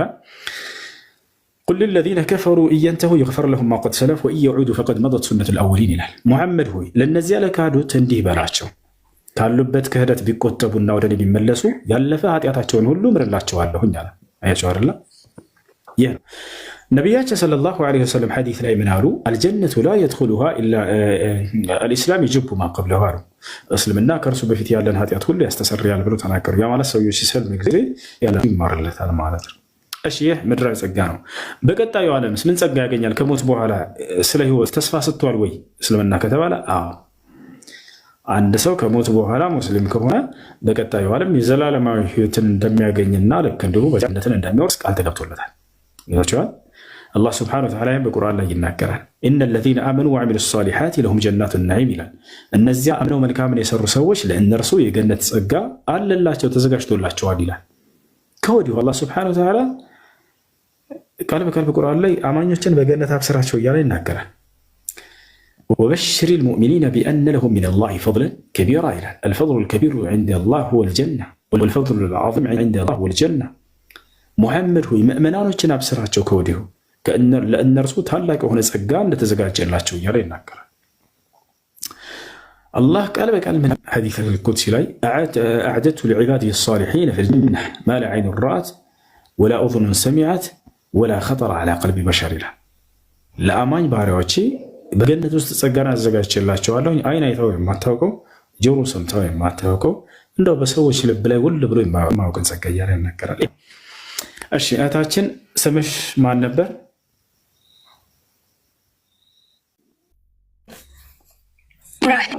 ራሔል። እሺ መቀየር ካልፈለግሽ ስሙ ችግር የለበትም፣ ግዴታ አይደለም። መቀየር የምትፈልጊ ከሆነ ደግሞ አንቺ ደስ ያለሽ የተመቸሽን ስም መሰየም ትችላለሽ። ምናልባት እቀይራለሁ ካልሽ ሀያት ብንልሽ ከተስማማሽ፣ ሀያት ማለት ህይወት ማለት ነው። እሺ ሀያት። እሺ ሙስሊም ጓደኞች ታገኛለሽ በአቅራቢያሽ? አለች አንድ ሙስሊም ጓደኛ። እሷን ስለ ሶላት አሰጋገድ አስተምሪኝ ባያት ታስተምርሻለች። በጣም ቀላል ነው። ስለ ውሎ አደራረግ ታስተምርሻለች። ሶላት አሰጋገድ እንዴት እንደሆነ ሶላት መስገድ ትጀምሪያለሽ። የእስልምና ሃይማኖት ሁለተኛው ትዕዛዝ ከአንዱ አምላክ ከማመን በመቀጠል ምንድን ነው? ለዚህ ላመንሽና ለመሰክርሽ ለአንዱ አምላክ ብቻ ማምለክ መስገድ ነው። እና ነቢያቶች ሁሉ አምነው ዝም አይሉም ነበር። ለአንዱ አምላክ ሰጋጆች ነበሩ ሁላቸውም ነቢያቶች። እና እንሰግዳለን ለአንዱ አምላክ። ስለ ሶላት አሰጋገድ በመማር ሶላትን ትሰግጃለሽ። ከዚያም እስልምና ሃይማኖትን በደንብ በመማር ህግጋቶችን መፈጸም የሚለውን ደግሞ እስከ ህይወታችን ፍጻሜ ድረስ እንቀጥላለን። ይበልጥ ተምረሽ የእውቀት ባለቤት እንድትሆኚ የሚያግዙሽ ሙስሊም እህቶችሽ በውስጥ ፎሎ ያደርጉሻል። አድሚኖች ዛህራ ወይም ዚክራ መኪያ ምናምን ሁላቸውም ፎሎ አድርጓትና የምትማሩበትን ግሩፕ አገናኟት። ያ ነው። እሸታችን እንኳን ወደ ኢስላም መጣናል። የቀደሙ የጠየቀው ልጅ ካለ ጥያቄውን ልመልስልህ። ወሳኝ ጥያቄ ነው የጠየቀው። ጥያቄ የቀደሙ ልጅ ምን ነበር ካለ አንዴ እንትን ልመልስልህ አለ። ከሌለ ምን መልሳለን፣ ችግር የለውም። የቀደሙን ልጅ አለ የለም? የጠየቀው ልጅ የጠየቀው ምን ነበር? እንደ ክርስትና የመጽሐፍ ቅዱስ ይታወቃሉ፣ እንደ እስልምናስ ልክ እንዲሁ ደግሞ ከተጻፈ በኋላ በሚሰበሰብ ጊዜ በሰሃቦች ጊዜ የዛኔ የሰው ቃል ተጨምሮበታል የሚባለውስ እንዴት ነው? የምን ጥያቄ ወሳኝ ጥያቄ ነው የጠየቀው። አያችሁ አለ። እሺ እንመልስ። በመጀመሪያ መጽሐፍ ቅዱስ ጸሐፊያን ይታወቃሉ ያለው ስህተት ነው። የመጽሐፍ ቅዱስ ጸሐፊያን አይታወቁም። ቢታወቁም እንኳን በትክክል የክርስቶስ አገልጋዮች አይደሉም። የአዲስ ኪዳን ባለቤቶች ከብሉይ ኪዳንም ብዙ የማይታወቁ የጻፋቸው ነፋሉ። ገብታችኋል ወይ ከተባለ አዎ መስክሯል። ምን አለ? ኩንቱ አክቱቡል ወሕየ ሊረሱሊላሂ ሰለላሁ ዐለይሂ ወሰለም፣ ለነቢዩ ሙሐመድ ሰለላሁ ዐለይሂ ወሰለም ግልጠተ መለኮትን እጽፍ ነበር ብሎ ይመሰክራል። እሺ ራሱ ነው እጽፋለሁ ብሎ የተናገረው። ነቢ ሰለላሁ ዐለይሂ ወሰለም ጻፍ ብለውታል። ሌላ ምስክር ነበረ ወይ? የዛኔ ሲጽፍ እርሱ እንደ ጻፈ ይመሰክራለ ወይ? አዎ አለ። ማን? ታላቁ የነቢ ሰለላሁ ዐለይሂ ወሰለም ምትክ የነበረው አቡበክር ስዲቅ ረዲየላሁ ዐንሁ ምን አለ? ኩንተ ተክቱቡል ወሕየ ሊረሱሊላሂ ሰለላሁ ዐለይሂ ወሰለም፣ አንተ ዘይድ ሆይ ለነቢዩ ሙሐመድ ሰለላሁ ዐለይሂ ወሰለም መለኮታዊ ራእይን ስትጽፍ ነበር እኮ ብሎ ይመሰክርለታል። ያ ሰላም! አንድ ምስክር አይደለም ቁርአንን የጻፈ የምሰጣችሁ የነቢ ሰለላሁ ዐለይሂ ወሰለም ምስክር አለ። አንድ የራሱ የሰውየው ምስክር አለ ጽፌያለሁ እያለ። ሁለት ሌላ የነቢ ሰለላሁ ዐለይሂ ወሰለም ምስክሮች ደግሞ መሰከሩ። ሰሃቦች ምን አሉ? ይህ ሰውዬ ሲጽፍ ነበር በዚያን ዘመን ብለው ተናገሩ። አያችሁ አይደለ? ስለዚህ ቁርአን እነዚህ ሁሉ እንዳለ የጻፉ አካሎች ራሳቸው ነቢ ሰለላሁ ዐለይሂ ወሰለም እያዘዙት በህይወት እያሉ ልክ እንዲሁ ደግሞ ራሱ ስጽፍ ነበር ብሎ የሚመሰክር ነው። ራሱ ብቻ ነው ነበር ወይ ብለን ስናይ ደግሞ ላ ኩና ኑአሊፉል ቁርአን ኩና ብሎ በበዚህ ገለጸ። ደግሞ እኛ ቁርአንን ስናዘጋጅ ነበር ከነቢ ሰለላሁ ዐለይሂ ወሰለም ዘንድ ቁጭ ብለን አለ። እሺ ነቢያችን ሰለላሁ ዐለይሂ ወሰለም ለእርሱ ብቻ ነው ወይ ጻፍ ያሉት ወይንስ ለሌሎችም ጻፉ ብለው አዘዋል ወይ ከተባለ አዎ ለሌሎችም ብለው ነበር። ነቢያችን ሰለላሁ ዐለይሂ ወሰለም ለሌሎች ሲያዟቸው ምን አሉ? እክቱቡ ዐኒ ኩል ማ ተስመዑን ፈኢነሁ ላ የኽሩጁ ሚን ፈሚ ኢላ ሐቀን አሉ። ከእኔ የምትሰሙትን ሁሉኑ ጻፉ ይሏቸው ነበር፣ ከአንደበቴ እውነት እንጂ ሌላ አይወጣምና ብለው ተናገሩ። ከእርሳቸውም አንደበት እየለቀሙ ሰሃቦች ይጽፉ ነበር። ገብታችኋል? ይጽፉ ነበር። በሌላ ቦታ ላይ ቁርአንን ጻፉ እያሉ በግልጽ ሲናገሯቸው እናያለን። ምን ይላሉ? ነቢ ሰለላሁ ዐለይሂ ወሰለም ላ ተክቱቡ ዐኒ ገይረል ቁርአን፣ ከእኔ ከቁርአን ውጭ ሌላ ምንም ነገር እንዳትጽፉ ይሏቸው ነበር። ሐዲትን እንዳትጽፉ የሚልን ያስይዛል እንዴ? አያስይዝም። ታዲያ ምንን ለማለት ነው? ከቁርአን ውጭ ሲሉ ጊዜ ቁርአንን ይጽፉና ከዚያ በኋላ ከእርሱ ጋር ምንም ሳይለዩ ሰዎች ትንታኔን ይጽፉ ነበር። ይሄን እየከልከላቸው ነው ነቢ ሰለላሁ ዐለይሂ ወሰለም። ዑስማንም የዛኔ ሲያቃጥል ጊዜ ያንን የነቢ ሰለላሁ ዐለይሂ ወሰለም ትእዛዝ መሰረት አድርጎ ነው ከጎን ስጽፉባቸው የነበሯቸውን አቃጥላቸው ብሎ ያዘዛቸው። የተቻለ ሰው ከቁርአን እንዳይመስለው የራሳቸው ትንታኔ። ዛሬ ላይ ተፍሲሮች አይታቸው ከሆነ ከቁርአኑ ጎን መስመር ተደርጎባቸው ማንም ሰው ቢመጣ እነዚህ ተፍሲር እንደሆነ ይረዳል፣ ከቁርአኑ እንዳልሆነ። የዛኔ ግን ሰሃቦች እንደዛ ያደርጉም ነበር። ምን ያደርጋሉ? ቁርአኑን ከጻፉ በኋላ ምንም መስመር ምናምን ሳይለዩ አብረዋቸው ሲጽፉ ስለነበር እነሱ ይረዷቸዋል። ሌላ ይህን ያላየ ሰው ግን ቢመጣ ላይረዳ ስለሚችል ያን ነው ዑስማን አጥፉ እያላቸው የነበረው ማለት ነው። ስለዚህ የቁርአን ጸሐፊያኖች በነቢ ሰለላሁ ዐለይሂ ወሰለም ዘመን ቁጭ ብለው ራሳቸው ናቸው የጻፉት። ገብቷቸዋል አይደል? አሁን መሰብሰብ በአንድ ጠራዝ ወደሚለው እንምጣ። መሰብሰብ ወደሚለው ስንመጣ ጊዜ ቁርአን የተሰበሰበው በሁለት መንገድ ነው። ብዙ ሰው የሚመስለው ቁርአን ተሰበሰበ ሲባል ጊዜ መቼ ነው የተጻፈው የሚለውን ያምናሉ። በቃ በነቢ ሰለላሁ ዐለይሂ ወሰለም ዘመን ተጽፏል። ምክንያቱም ጸሐፊያኖቹ ከአንድ ነቢ ሰለላሁ ዐለይሂ ወሰለም አንደበት ጽፌአለሁ ስላሉ ማስረጃ አለ። ገብቷቸዋል አይደል? አሁን ወደ መሰብሰቡ ስንመጣ ጊዜ ብዙ ጊዜ ሰው ተሰበሰበ ቁርአን ሲባል ጊዜ መቼ ነው የተሰበሰበ የሚመስላቸው? ከነቢ ሰለላሁ ዐለይሂ ወሰለም ህልፈት በኋላ ይመስላቸዋል። ላ አይደለም። በመጀመሪያ ምንድን ነው የሚባለው? ቁርአን በሁለት መንገድ ነው የተሰበሰበው። ጀምዑል ቁርአን ዐላ ጠሪቀይን አጠሪቅ አልአወል ፊ አስሰድር ወጠሪቁ አሳኒ ፊ አልኪታባ። የመጀመሪያው የመሰብሰብ ስርዓት የመሰብሰቡ ስርዓት የቁርአን በሁለት መንገድ ነው። አንደኛው በሂፍዝ የመሰብሰብ ስርዓት ነው። ይሄ ማስረጃ አለው ወይ? አዎ፣ አላህ ራሱ በቁርአን ላይ ይላል ኢና ዐለይና ጀምዐሁ ወቁርአነ፣ ይሄን ቁርአን መሰብሰቡ በእኔ ላይ ነው ብሎ ተናግሯል። የተሰበሰበው ከተባለ በነቢ ሰለላሁ ዐለይሂ ወሰለም እና በሰሓቦቻቸው ላይ ሰበሰበው። ቦታቸው አለ። እነዚህ ሰብስበውት ሰሓቦችም ሰብስበውት በጭንቅላታቸው ሀፍዘውታል። የቃሉን ባለቤት የተቀበሉት ነቢ ሰለላሁ ዐለይሂ ወሰለም በራሳቸው ሰብስበው በጭንቅላታቸው ይዘውታል። ዋናው መሰረታችን ደግሞ እርሱ ነው። እኛ የምንመረኮዝበት ትልቁ ምንድን ነው? እርሱ ነው። በቃ አለቀ። እሺ፣ የተጻፈው ላይስ የተጻፈው ዛሬ ቢጠፋም ጉዳያችን አይደለም። ነገ ከተሰበሰበው ከአይምሯችን አምጥተን ያንን መጻፍ እንችላለን። ገብቷችኋል አይደል? ይህን ደግሞ ነቢያችን ሰለላሁ ዐለይሂ ወሰለም ቁርአን በሰሓቦቻቸው አይምሮ እንደተሰበሰበ አረጋግጠው ነው ከዚህ ዓለም የሄዱት። አላህ ነቢ ሰለላሁ ዐለይሂ ወሰለም ያዛቸው ነበር በትውልዳቸው ላይ እንደሚጠብቀው ቃል በገባው መሰረት እኔ ነኝ ያወረድኩት እኔ ነኝ የምጠብቀው ኢና ነሕኑ ነዘልነ ዚክረ ወኢና ለሁ ለሓፊዙን ያለውን በተግባር ያሳያቸው ነበር። ሂድና እከሌ ሰሃባ ቅራ በለው ይላቸዋል። ያ ሰሃባ ይቀራል። ከዚያ በኋላ መሸምደዱን ያረጋግጡ ነበር። ለምሳሌ ለናሙናነት ያክል አብዱላህ ብን መስዑድን ኢቅራ ዐለይሂ አልቁርአን አሉት። እና እስኪ ቁርአን አንብብልኝ አሉት። ያነበረበት ከጭንቅላቱ ቁጭ ብሎ አቅረኡ ዐለይከ ወዐለይከ ኡንዚል ያ ረሱለላህ አለ።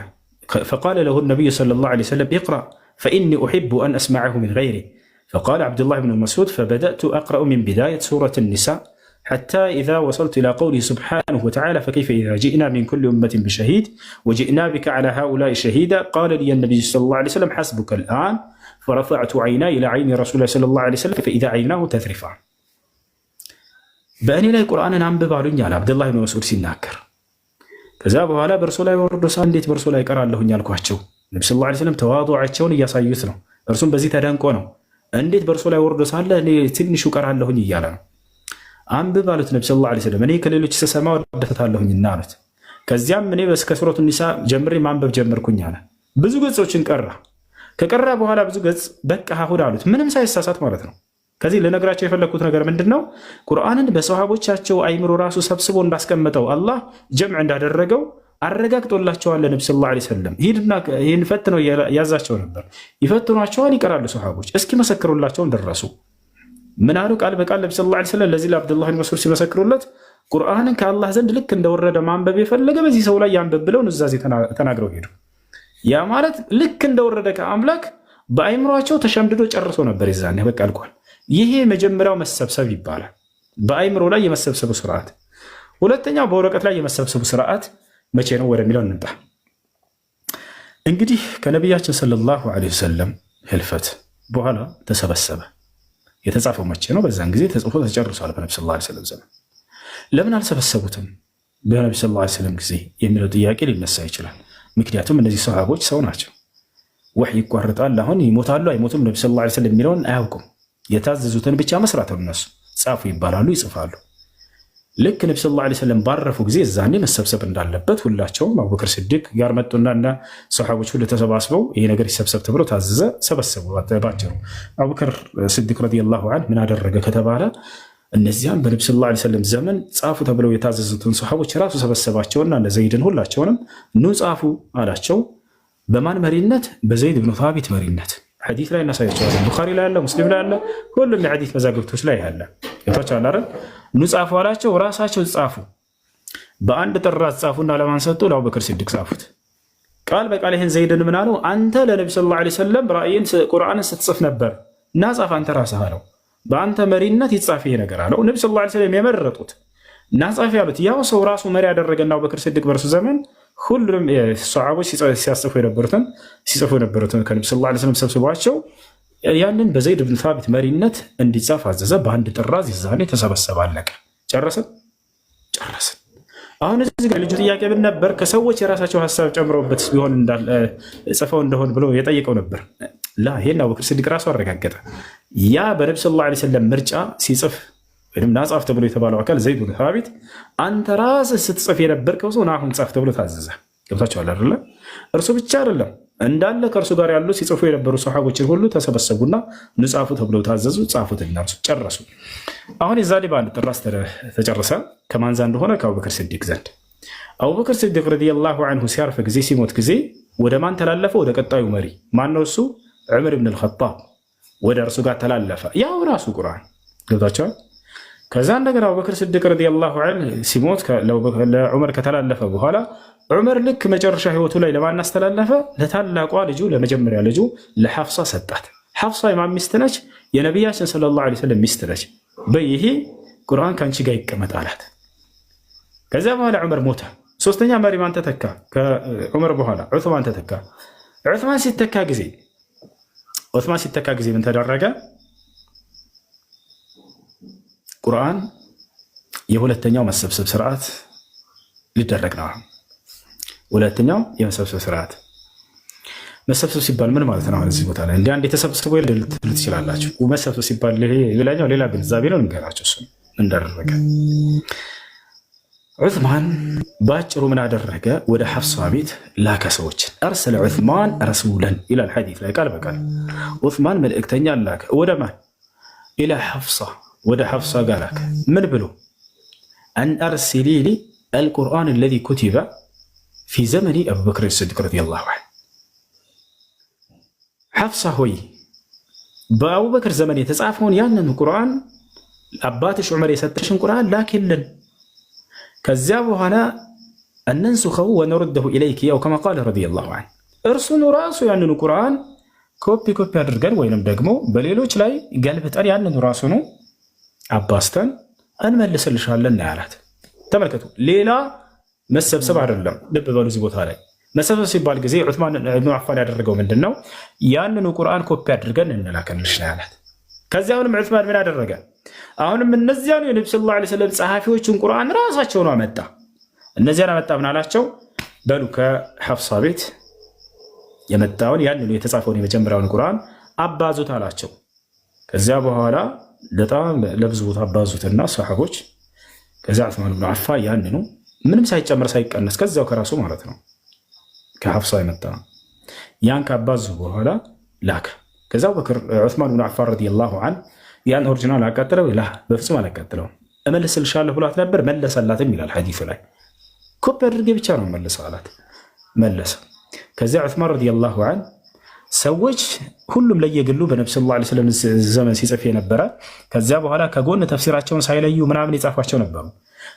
ነስክ የተደረጉትን ምናምን ሲጽፉ የነበሩ ነበር። እነዚያን ሁሉ ሰበሰበና ያቃጠላቸው። ያን ግን ወደ ማን መለሰ? ወደ ሐፍሳ መለሰላት። ያንን ኮፒ አድርጎ አባስቶ ምንም ሳይጨምር ሳይቀነስ ፊደሉ ያንን ለዓለም ዛሬ እጃችን ላይ የሚገኘውን በትኖት ይገኛል ማለት ነው። ይሄ ነው የቁርአን አመጣጥ፣ አጻጻፍ፣ መሰባሰብ የሚባለው ታሪኩ ባጭሩ ያዛቸዋለን። ይህ እሺ፣ ሌላ የሚጨምሩላችሁ